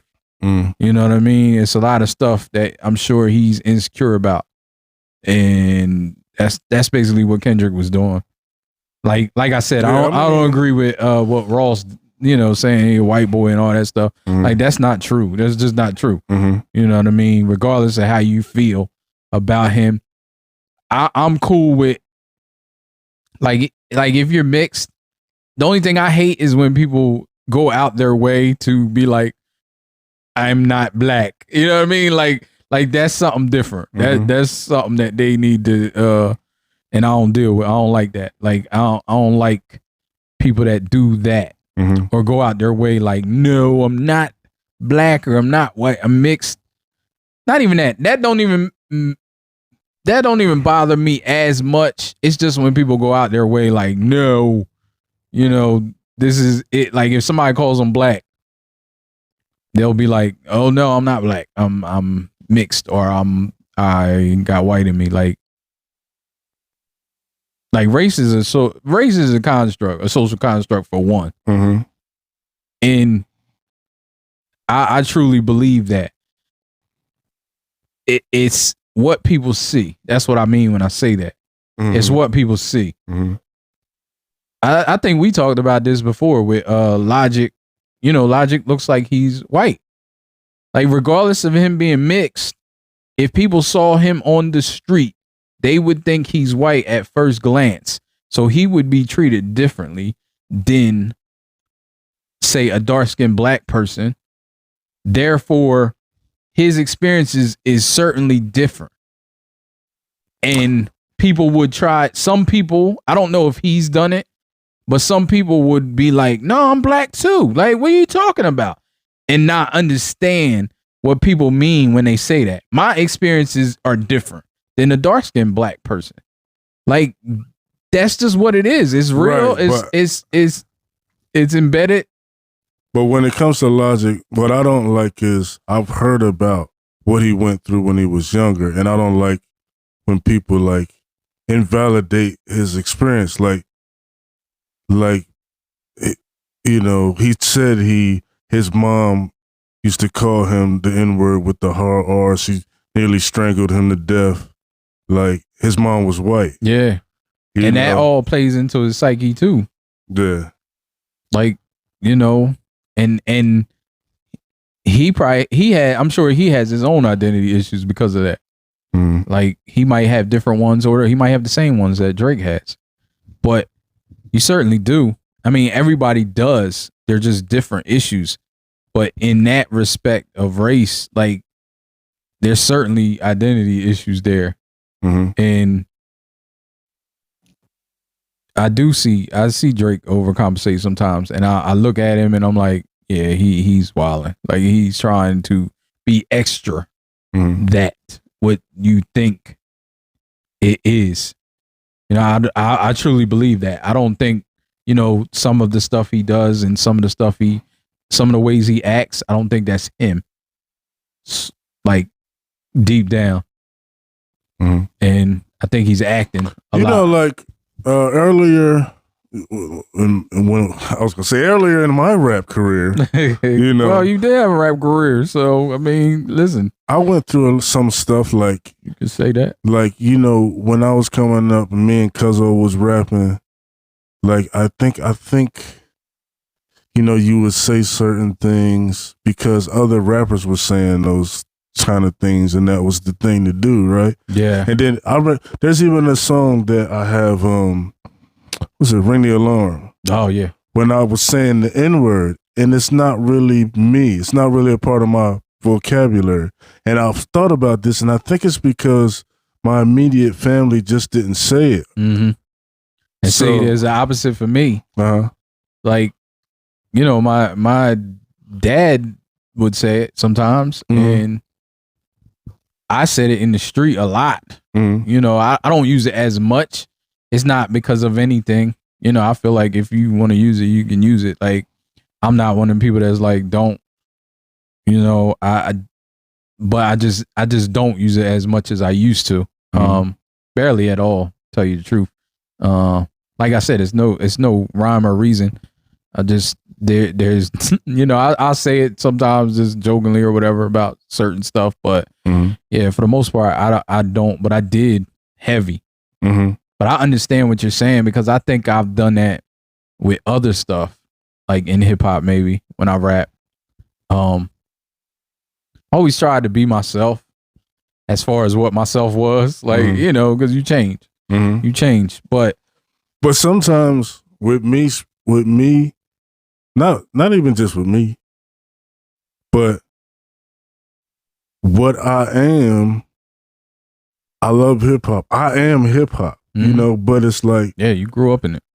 but what I really am, well, I really am hip hop. What I'm trying to say is some of the things that are part of me are not accepted in hip hop or popular in hip hop. You know what I mean? Like, Yeah. I remember when I was in high school, I was telling my friend I rap. She's like, Bryson, you can't rap. You got to be a thug to rap. Yeah, yeah, Like, yeah. you know what I mean? And I think I had that identity because when,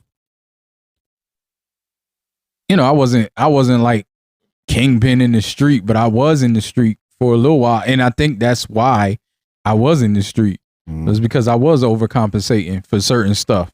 So I felt like, you know, certain things, and I was hanging around certain people and they were in the street. So I just gravitated towards it. And I don't really think it was me.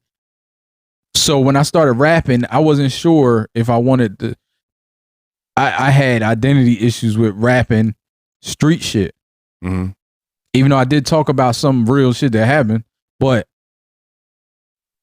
I always wanted to talk about street shit, but I was always like, I don't know. I don't want to do that. I want to do like more, conscious stuff. That was what I wanted to do. Mhm. And I just remember I missed the old Kanye. Because I remember when Kanye came out, I was like, oh, this is good for us. Oh yeah. Like, I remember saying that. Yeah. Like this is good for us. Yeah, I remember that. Yeah, because I'm like, a lot of our music is conscious. Mm-hmm. And motherfuckers ain't really want to hear that until Kanye. Like, Kanye kind of blew it up. Mm-hmm. Like, I mean, there was other conscious rappers. I'm not trying to diss anybody and say that they didn't have influence, You like know what's Common interesting? and all them, but I never. Oh yeah, I few and thought far in about. between. Yeah. And it goes in cycles. Mhm. I think it goes in cycles because there was a point in hip hop where it was mad conscious people back in the day, Mhm. like like Poor Righteous Teachers and X Clan. Like, you couldn't get no more conscious than X Clan. Like, and then it changed. It changed. Some people say for the worse, or whatever the reason, or whatever you feel. It changed into more street shit, and then it changed back into like more conscious party shit. And I know with Griselda coming out, Was it kinda, NWA that changed? I don't think NWA changed the game, period. Like, it wasn't, they definitely changed a lot, Yeah. but I'm not sure. I mean, they were the start of it. They were surely the start of Mhm. of like gangster rap, what they call gangster rap. I don't really call it that. I'm sure it changed, and you start getting more people, more gangster rap, but then it switched to like some more conscious stuff. Or you had a good mix. Let me put it that way. You still had gangster stuff, but it was a good mix of conscious in there that people were wanting to hear, Mhm. that were popular. Let me put it that way. And then it started easing out, or more party shit started coming in, which I don't think is all bad, but it just wasn't it's just not for me. Like, I'm not the party person, Mhm. like not the party music person as far as listening to it. Like, while I'm riding, Mhm. I mean, I like a good party song. You know what? Like, I think all of these elements were there in the beginning, but maybe at some point, some elements were more prevalent, than others, at times, But I think if you go back to the beginning, I think I remember like either Run mentioning that Jam Master Jay had like a gun or something like that. Yeah. Or, party music. Like, Well, I mean, it was conscious with this song "Don't Push Me." That's kind of like that's kind yeah. that's So conscious. it's all there. No, from the it beginning. was. It always was there because it was Curtis always Blow. expression. Yeah. It was always expression. It was always. That's why I think it's looked upon, like some of the newer stuff is looked upon negatively by older folks, and vice versa, maybe, because it was always reality. Like, it was always a reality thing, and it became cool to do certain stuff and talk about certain stuff that it wasn't no longer reality. Like, I think NWA was reality. I mean, even though Easy was the only one that was really in the street, Mhm. they were all living there. They were all around it. Mhm. So I think, and yeah, I think somebody brought up where Cube says something, says some stuff. And I'm like, you don't know, you wasn't there. Maybe he did carry guns, maybe whatever. But everybody knows that Easy was the only one that was really in the street. Mhm. He was he was a drug dealer. He was in the street like that. And nobody disputes that Mhm. grew up at that time where he was. So everybody knew him. But it was still reality. Like, Mhm. when that came out, and it was shocking though, because we ain't hear that on the record. Like, people barely cussed on records because they felt like they couldn't, because it wouldn't sell or wouldn't come out there. Mhm. And when the NWA came out, they were like, I'm gonna fuck it. I'm gonna say whatever I want to say, and whatever is prevalent to what I'm going through and what I'm living. Because that shit y'all talking over there, I don't know nothing about that. So but it was always reality, whether it was exaggerated reality or whatever.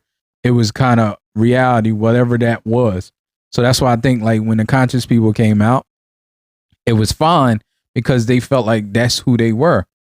Like it was again, it was reality. That's who they were. That makes sense. Yeah, like Common, keeping it real, and all. Yeah, and even young, older than Common, like Poor Righteous Teachers and X Clan, like that was them. Like they were teaching. Public Enemy. Public Enemy. I don't know how I forgot them. One of my favorite rap groups ever. Public Enemy. Like that's what they did. It was like pro-black. It was teaching. It was cool, but you still had the gangsters too, and I think it was a good mix. And then it starts leaning on one side or the other as you go through history. And that's why I said when I think it was a lot of, I can't remember exactly, but I think it was more street shit out when Kanye came out. I think it was started leaning to some conscious artists, but when Kanye came out, like, and was big and involved and with the street rappers, but he was rapping what he wanted to rap about. I think that was big. That's why I always say I miss the old Kanye, man. He done strayed so far away. But when he came out, he was with street niggas. And see, look, I used that word. I used the word. But he was. I'm sorry. I know you don't like it. No, cool. because I've been fighting. Not saying part of me wants to say a certain thing, and I'll be fighting it. No, I feel you. I'll be fighting. Like I said, I try not to use it, but what? I'm just what? No, what I was saying. Oh no, not even that. Oh. Part of me, I don't even know if I should put that out there. I mean, I probably had to cut it out. Let me see how it sounds. Let me think of a reason to say this. And then, fuck Kanye. Fuck you, Kanye. Yeah, I don't know about that one. No, for real. Like, you're what you do. Nah, I don't know. I don't know if I want to be judgmental. Well, to be Kanye, then you got to be Kanye now. No, right? I don't agree with that. No? No. I was saying Bobby used to be the man, successful and all of this. Then when he said it, like he was more known for you know what? When he said like it, I think you're right. Like when at the time when he said it, and so the same would apply to Kanye. Yeah, right? but I mean that's not a good thing. And I can't judge him, right? I'm not. I haven't been in his shoes. Right? Fuck that. Cause no, but some of this shit he say, like I feel like fuck Kanye, like because the shit with Drake, like. The shit, I don't know what has going on with them personally, but you see Drake come out, do this show with you, even though you had beef. He's representing for you. He riding for you. Say you one of his favorites ever. And every opportunity you get, you shit on him. Like, yeah, I mean, I don't think he's a great person. Like he sits on it. He just said, I don't think he's a great person right now. He said he bodied Kendrick. He bodied this one and that one. Like, get the fuck out of here, Kanye. You ain't body nobody. You don't write your shit. Drake writes your shit. I just recently found out that Kendrick wrote something for you. Like, get the fuck out of here. He's losing it. Get the fuck. Nah, I'm serious because he used to be my favorite, yo. It's disappointing. Nah, I hear that. It's disappointing, yo. I hear that. But we used to love his music, right? Yeah. Yeah. And like, look what you did with that. Like, and I don't know what's going on. I don't know what's going on with him. Like, I know if it's something, what? I think ever since his mom died, he's been going through stuff. And I think he didn't get the help that he needed then. And it just spiraled. That's what I believe. Because all this stuff didn't happen.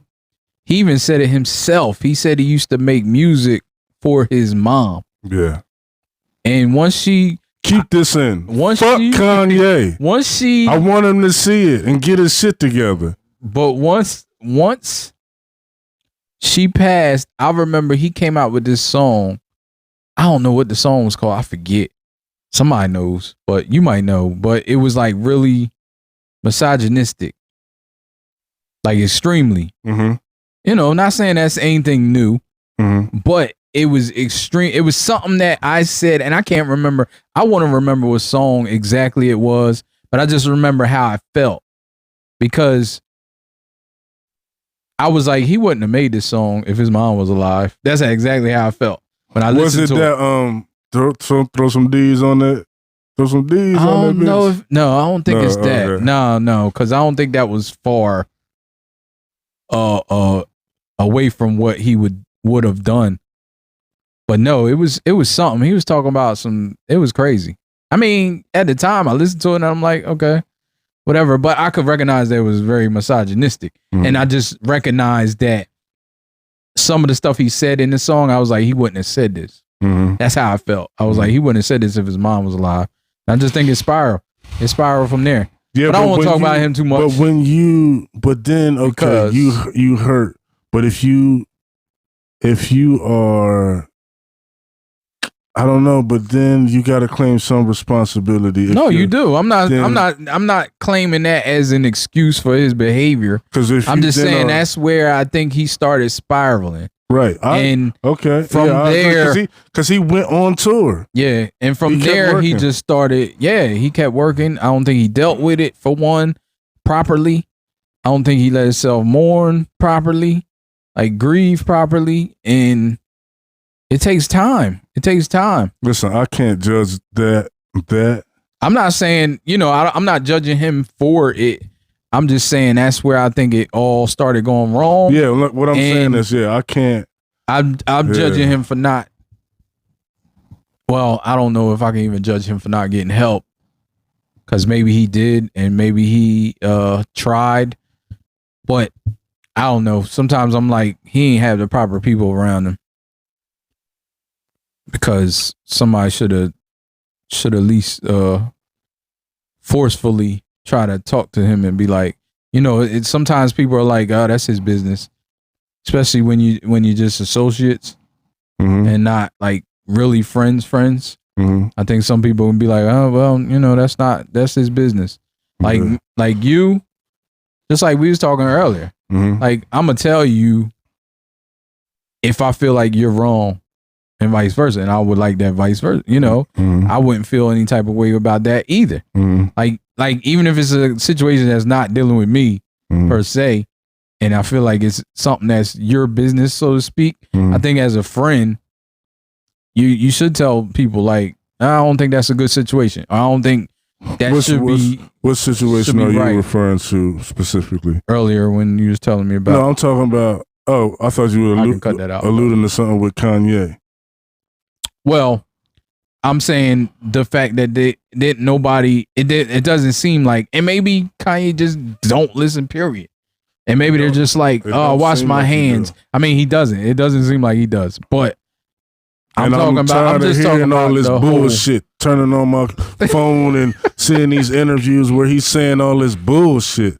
Like, I'm tired of it. Like, get the fuck out of here. Don't, like, I just feel that way. Like, and I think that's pissed off from love. Like, yeah, and it's the same with me. Like, at one time I was like, yo, rhyming, beats, all that stuff. Like, that's me. Like, that's where I'm at. Talking about conscious stuff. That's me. Like, but Kanye ain't gonna get the fuck out of here. That's for sure. All right, we're off the Kanye train. Are we off it? I got some more to say. Oh man, I don't know. It's been a long train. President Barack Obama was right. You was a jackass for saying that shit about his wife. Yeah, true. I do agree with that. Part of me don't want to give it no energy, but he ain't gonna stop. Even if you like. I don't know. That's the thing. He ain't gonna stop. Like, it don't matter how much energy you give him. Because there's enough people still giving him energy. Yeah, I agree with that. There's too many people giving him energy because people don't care. People don't care what anybody says. They can separate. I mean, look at people. People still listen to R. Kelly. Like, they don't care. Like, people don't care. They don't care about what people do. They can separate. I'm not one of those people. I'm not separating shit. If you're a trash ass person, I'm sorry. That's why I hate the internet now, because I used to not know when people was trash. I had to unfollow people. Like I've unfollowed people on Twitter because they are trash and I don't want to listen to them no more. Like, and it fucks up my enjoyment of their stuff, whatever it is. It could be actors, musicians, whatever it is, because of their trash ass takes and stuff that they believe. I just can't do it. So you all right now? Okay, admittedly. At first, I wasn't, it seemed like there was an R. Kelly band, and, but eventually I did go back and listen to some stuff. Like, there's some stuff that's in my head from when I was a kid, a teenager, Yeah, I mean, that stuff you can't stop. Like, you can't get it out of your head. Like, it's nothing, you can do.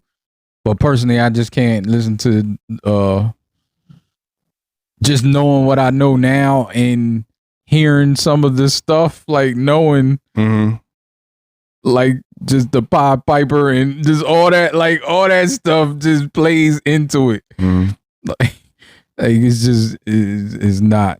I haven't listened recently just because, like, I haven't listened. I'm more into new music. You know what I mean? But I did go back and listen maybe a while ago. Like maybe last year sometime or before then. I listened and enjoyed some stuff, but yeah. I mean, what I'm saying is I'm not I've listened and enjoyed, after he's been arrested and stuff like that. I still have. And I guess I don't. And I don't agree with that. Okay. Like me personally, like I'm just saying. I mean, you enjoy what you enjoy, but I mean, it's I think go back and listen. I don't associate his crimes with his music. And that's what people do, but that's what people do. Like people separate, and I don't think that's cool. Personally, I mean, because he's writing songs to 14-year-olds, basically. Like these songs, if you listen to the lyrics, like just it's gross. Like. Feels like you're ready. Like all that shit is just gross to me now. Like I could never listen to that shit. And that's not to take away from like him as an artist or the fact that he was, a great writer and a great artist. Like it has nothing to do with that. But it's just, I don't know, it's just gross. But let's switch gears a little bit. I'm glad you stand on it. You got your morals and you stand on it. Yeah, definitely. But let's switch gears a little bit. We've been going for a while. And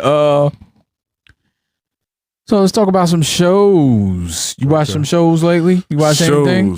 So, I watched the Gerard Carmichael reality show. Shit. What? Nothing. What? Go ahead. I like it, and I like it more as it went along. Man, that shit is weird as fuck to me. Like, how many episodes have you seen? Nah, after the first one, I was done. So I think, if you get into 3 and 4. Maybe 2, 3, or 4. I forget what 2 was, but 3 and 4, maybe 2. Yeah, 3 and 4. It just looked like he just got a camera, like just filming shit. Yeah, I mean he's as he says he's filming.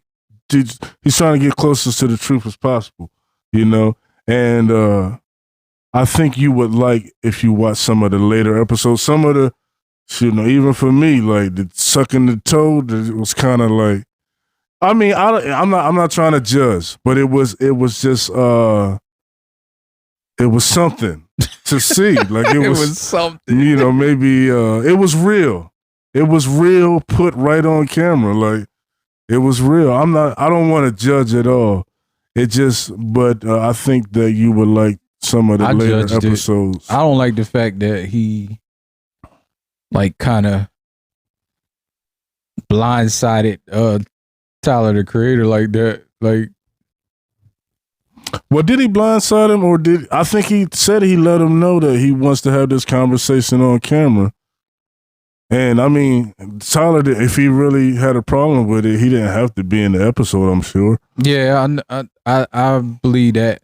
I just saw him. He just looked uncomfortable when he even when he talked about it, like at Coachella, when he was like, he was trying to make jokes, but he was like, I know you saw my best friend try to fuck me, right? Yeah. And he's like, yeah, I don't know what the fuck that was. Like, you know, and he just looked uncomfortable, regardless of his, you know, sexuality or whatever. Like, that's his business. But I still don't think you want your best friend to do something like that. Like, I don't know. That was something because even though it was real, it seemed like it was real. It was entertaining. It was funny. It was interesting. You know, but the more when you talk about him at Coachella, it seems like it was like real. Like, no, I think it was like, I don't even know if he asked him to have the conversation. He was like, he asked him if you want some food. He's like, nah, I'm straight.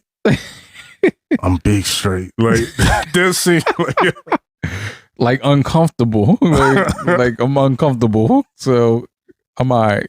But he's just funny. Like him, like when I see him, Tyler, like Tyler's always fucking nut. I used to not like him. Well, I didn't get the crew. Mm-hmm. Like just the shit they would do was crazy. But it was cool. I like him now as an artist.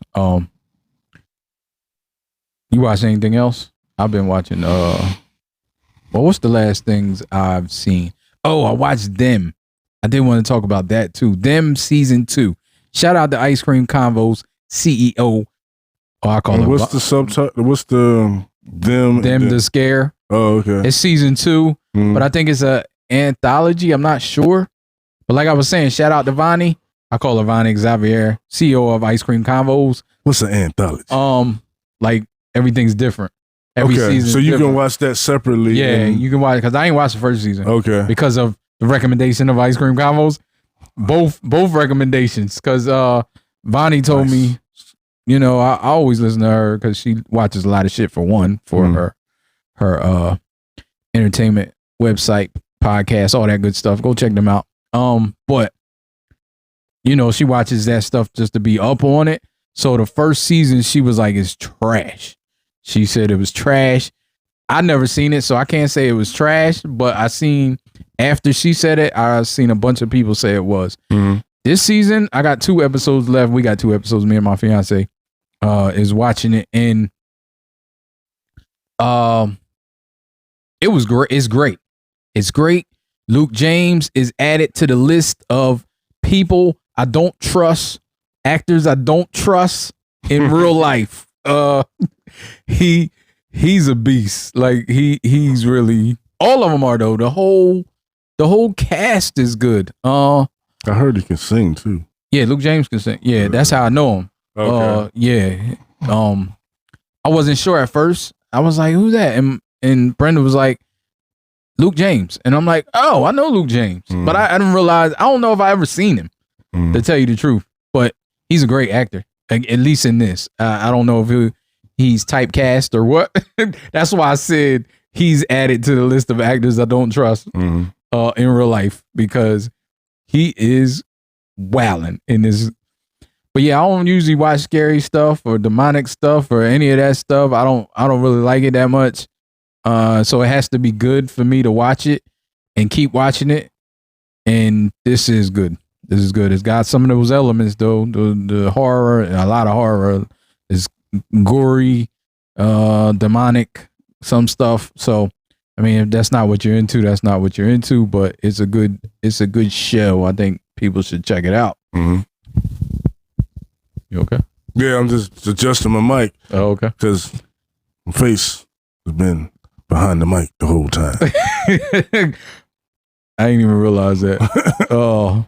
But anything else you watched lately? Oh, I watched a movie called Super Me on Netflix, and I think I enjoyed 3/4 of the movie. Oh, that's the movie you said. And it was not the ending. The ending was too much, kind of, for me. It was all over the place, like. But 3/4, it's a great movie. 3/4 of the way. Of it, Yeah, that's wild. That's wild. I will not be checking that out because I would be okay if the 3/4 was the last 3/4, but not the first 3/4. Okay. Like I'm okay with slow starting stuff, and a lot of people aren't, and a lot of people are like, "Oh, this is trash." If they don't get, their attention spans are short. They don't get right into it, right into what's going on, and they don't like it right away. Oh yeah, I'm good. I'm good with series and movies. I'm good with a movie 40 minutes in, and I'm sitting there, long as it gets good. Like if it's a 2.5 hour movie, I can take a half an hour of slowness and character building. I'm good with character building anyway, but sometimes the movie's just slow. So you might be like, this movie's boring. I'm all right with that. I can deal with that as long as the next third or the next 3/4 of the movie is good. So, but you're saying the first 3/4 of the movie is on and popping, and the fourth, and then the fourth is just like I can't do it. It's just the way it's just the direction that they chose to go and how they chose to end the story. It just was like all over the place and confusing and like, yeah. So it just kind of. But here's the thing: I watched 3/4 of the movie and I had to stop it and come back to it the next day. Okay. So it's I still think I would have felt the same way, but I don't know if that had an effect. But I still feel like they didn't end it the way like I guess I would have liked to or enjoyed. Yeah. So well, I also watched the series called Baby Reindeer. It was pretty great. It was a pretty great series, and actually the lead is a true story, or most of it's true. You know how true stories go. Probably some entertainment value in there, but I would like to believe it's mostly true because of some of the stuff that happens. I'm not sure if anybody would put that stuff out there if it wasn't true. I don't know. I mean, people do strange stuff for fame, but I'm an error on the side of it's mostly true. But the lead is the person that it happened to, and he's the writer and director and the lead actor, and he's good. He's a good lead. Like he should have. It was a lot. It's a lot going on in there, and it's a really good show. But there is a lot of trigger warnings. So there's stuff, there's some sexual assault stuff in there. Some I don't want to give away everything, but there's a lot of stuff. Let me just say there's a lot of trigger warnings, a lot of things going on. From what you told me, I wonder if the actor is going through therapy or has therapy now. Like, yeah, I don't know. He might be going through he might be having retail therapy right now because I think this is blowing up. So I'm sure he's getting paid. But yeah, no, I can't remember if he touched on that. I don't think he did, but I do know like after some of the episodes they had the number up, and so y'all know, and they have the warning in the front, trigger warning. Like some episodes, I was like, "Am I ready for this episode?" Because sometimes I don't like heavy stuff like that all the time. So it's just like them is kind of gory and kind of heavy. So I gotta be in the mood for it. But no, it was a good show though. It was a good show. It was wild. The gist of it is, dude had a stalker. He kind of liked the stalker. He kind of liked what the stalker gave him as far as his attention that he was seeking. And he also is a bunch of other, that's like the main part, but there's so much going on. There's so much stuff that happened to him. It feels like sometimes that's not even the main thing, like him having a stalker, but everything coincides with the stalker. So if you can understand that, but there's a lot, is a roller coaster ride for sure. More downs than ups. So be prepared when you watch it. If you watch it. Yeah. So after some of the stuff you told me, I don't know about it. Yeah, I gave you a lot of the story. I was trying not to give you as much. No about that. But yeah. Also, you said you don't watch X-Men, right? No, I don't. X-Men watch 97. No, I don't. Oh man, That is probably my favorite show right now that's on. I mean, I'm in the comics. It is a lot of fanfare for people who watch X-Men in 94, 95, whatever, whenever the first one came out. It is a lot of fanfare. I can say that. So if you don't know the X-Men or don't into it, you might not be as into it as everybody else is that actually knows the comics and the X-Men cartoon, the old one. But, oh man, they be dropping some gems. It's deep. It's a deep. And I see people calling it woke. Jesus Christ. Like, for one, you're not using woke the right way. You're never using woke the right way. Like, people who's calling that show woke and anything else woke is not using it the right way, the intended purpose of it. It is woke. It's always been woke, and I'm using it the right way. I said that on Threads. I was like, yeah, it's always been woke. Stan Lee was woke, like in your definition, but he was aware. 1960, he wrote something about haters. Wait, so you saying they using it in the wrong way? Yeah, most of the people that use woke now are using it in the wrong way. What's the right way? Well, woke was commandeered from black folks using it as aware and on social issues and being aware. Okay. They're not using it like that. They're basically using it as it's sometimes equivalent to the N-word, and sometimes it's anything that's not a certain thing is woke. Like, if you got women in there, is woke. You got issues about black people, is woke. You got gay issues, is woke. It's crazy to me. But it's got commandeered, of course, as all black culture does. Black is in fashion. Oh. like, I mean, that's what it has always been in fashion, but it's in fashion. But that kind of sounds like the definition. No. If you're aware. Yeah, they're not using it like being is aware. They're using it as a negative. It's a negative connotation when they're saying it's woke. They're like, oh, this shit is woke. They're dealing with all these subjects about race. It's woke. Like, okay. Like they use it in a different way. A lot of people, like even you know, like it's just what it is. They commandeered the word and they're using it wrong. But it's always been woke as it's in touch with, like, basically mutants are disenfranchised people. Like they're the racism against mutants is equivalent to real life, and whatever group you want to put in there, mostly black people, but you can put whatever group you want in there. But yeah, I done got on a tangent because it kind of pisses me off, because this has always been the core of X-Men. Like, people even compared Magneto to Malcolm X and Professor X to Martin Luther King because of their stances. Like, Magneto's right, just so y'all know. But you know, Magneto's like, look, these people ain't gonna never let us do what we need to do. They just need to go. But he's backed his stance a little bit. You now do realize that if it was up to Magneto, if it's up to you Magneto, would be one of the people to go, right? Well, I would be.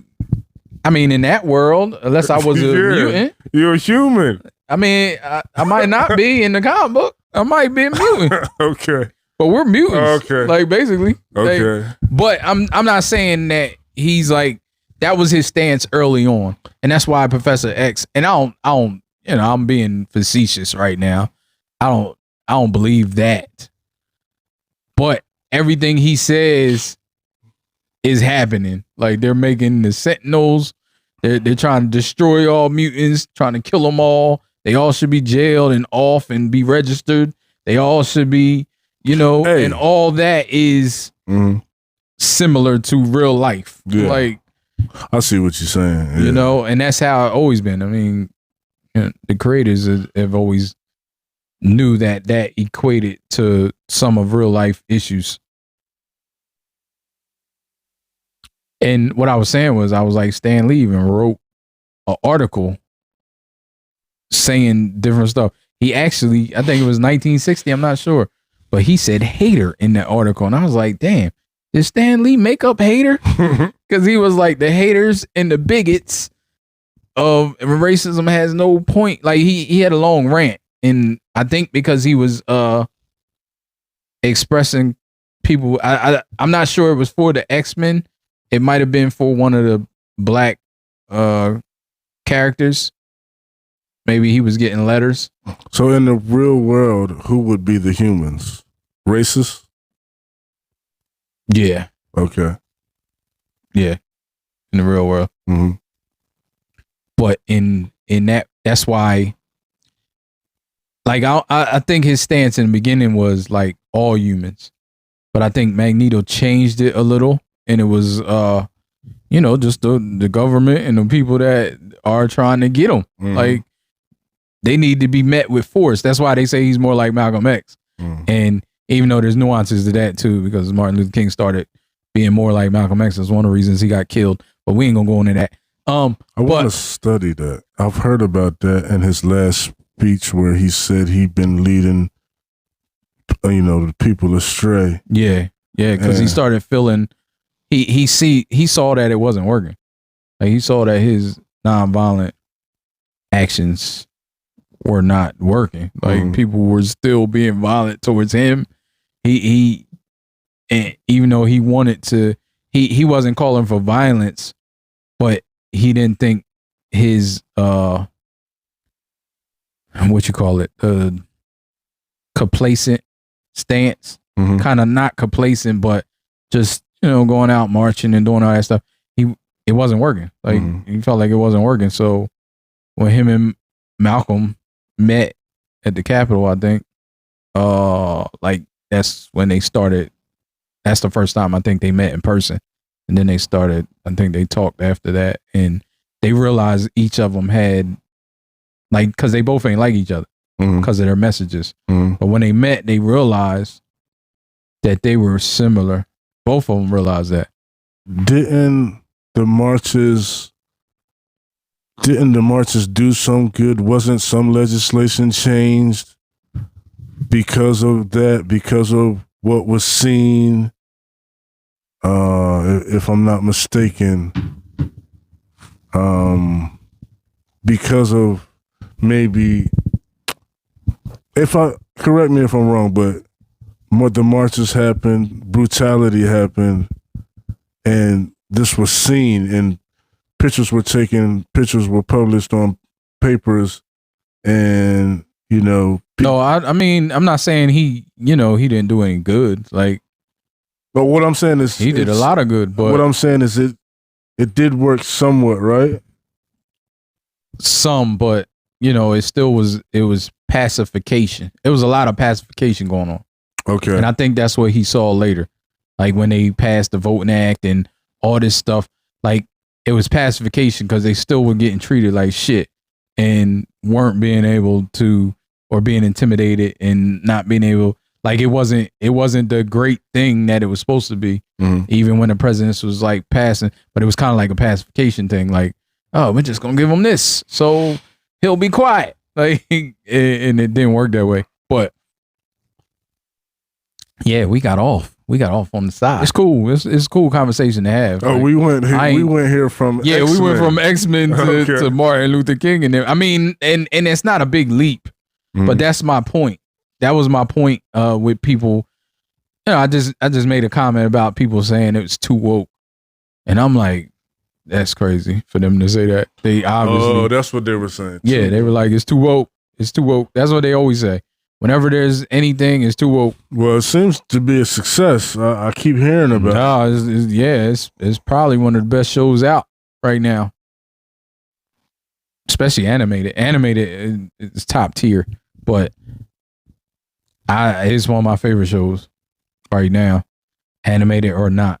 That and them, I really like them. The Scare, the second season. That is, I gotta make that known.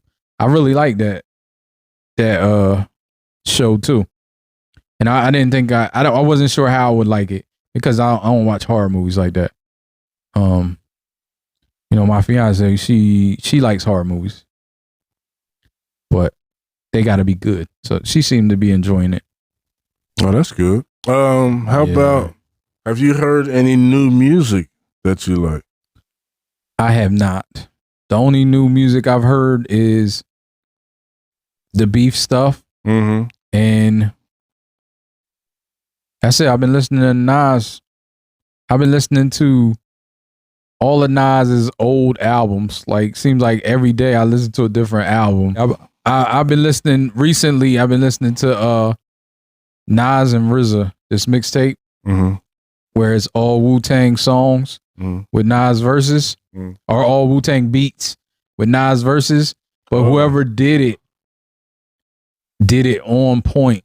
Like I know somebody had to put it together. You know, a DJ or something. I don't know who the DJ is, but for one, it's I still listen to MP3 files, so it's on an MP3, but it's on one MP3, so it's like a real mixtape. You can't fast forward, or you gotta hold it down to fast forward. Okay, or hold it down to rewind, so you can't go to the next track. Like you just skip the whole thing if you go to the next track, because I've done it a couple times. Okay. So you got to listen to it, either the whole thing or you got to hold it down and fast forward. But I don't need to fast forward. Like, I listen to it from front to back. And like I said, I've heard blend tapes before. Those that in the mixtape era, they understand blend tapes. But this is on another level. Every song sounds like Nas recorded to the beat. And it's like classic Nas verses? Yeah, it's classic Nas songs on classic Wu-Tang songs. So, like, what's it called and where can we find this? I don't even know. I don't know where I found it. I go to different music sites to see different things come out that people post. Like, people still post music on the internet, even though streaming. And you get stuff like this, because I don't think it's on any streaming service. I don't think it's anything. I think somebody just put it together. Now, I don't know if it's like official. I mean, I know it's not official, but I don't know if it's like official DJ tape, like some DJ that puts out official tapes. I'm not sure. I don't even know what it's called. It just in my car, it pops up. It says Nas and RZA. So, and like RZA talks, like in the beginning, he talks about meeting Nas when he was 15 and RZA was 19, and he said that Nas was just on another level at 15. He said. And I don't know how much of this is him giving himself props, RZA, but he was like, it's hard to be a master MC. And he was like, he was a master MC when he was 19. He said he met Nas, and Nas was so much better than him. And he was like, this bitch is only 15.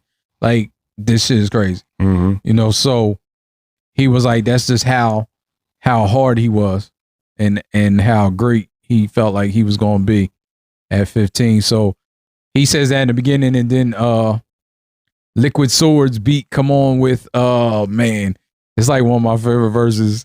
And when I first heard that shit, I was like, yo, this shit is crazy. And I just listened to the whole thing, and I listen to it all the time. See if I can find it on YouTube. Yeah, it might be on there. It might be on there. I ain't even think about YouTube. It probably is on there. But like all the beats they pick, it's fucking nuts. Like, and the fact that it sounds like Nas spit on them. Like whoever mixed it, whoever put it together, because I've heard blend tapes and it sounds a little off. Like the verse is a little off where they ain't line it up right, or they ain't match the beats per minute with. Like, it seemed like somebody went through, was like, what song has the same beats per minute as his song that the verse is coming from? Found the beat, was like, oh, this is dope beat. This is one of the dopest Wu-Tang songs, and it's got the beats per minute. So let's mix it together. And then they did whatever they had to do, because it sounded like he was in the studio. A lot of it. It's like one or two songs that are, I think the quality of the actual recording that Nas did isn't good, because I think it was an early shit, some of his early shit. But most of it sound like him, like he was in the studio spitting. So yeah, I've been bumping that. So, I mean, this has been an interesting, we done took it everywhere as far as our conversation. I told y'all it's a variety podcast. So if you don't, you know, I don't know, but it should be something for everybody. It should be interesting. I think we're going to come to a close.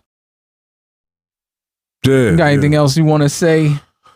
I mean, this is fun, you know what I'm saying? Reasonable doubt over Illmatic all day, you know what I'm saying? Christ. So we just want to end it like that. No competition. No, I don't want to end it like that because something is wrong. Illmatic, the #1 album ever in hip hop. Let's have a versus. Let's have a versus. Listen, we can. Let's have a versus. Yeah, I think one of our episodes is going to be a versus. Okay. Between Illmatic and Reasonable Doubt. Okay. And we're going to break it down. Okay. Like that's going to be the whole episode. Okay. I'm not saying next episode, but it's going to be an episode like that. Maybe in a couple weeks. Maybe a couple episodes, not a couple weeks, but couple episodes maybe. We're going to do that. Yeah, we're going to do that. You're going to see. I don't even care about the monetization. I don't care about the they can have the money. Like what they can have the money. Okay. They don't need it. They shouldn't do anything. They should let us Points still get monetization. But Points definitely will be proven. Definitely. I don't think it's gonna go how you think, but we're gonna see. I know it is. I've listened to both of them recently. Like, no listen, question, we're gonna take question. this up on that podcast. So, but for now, I thank y'all for joining me. If you made it this far, I appreciate it, and we are out of here. All right. Peace. All righty. Peace, love, happiness, well-being, health, wealth, blessing.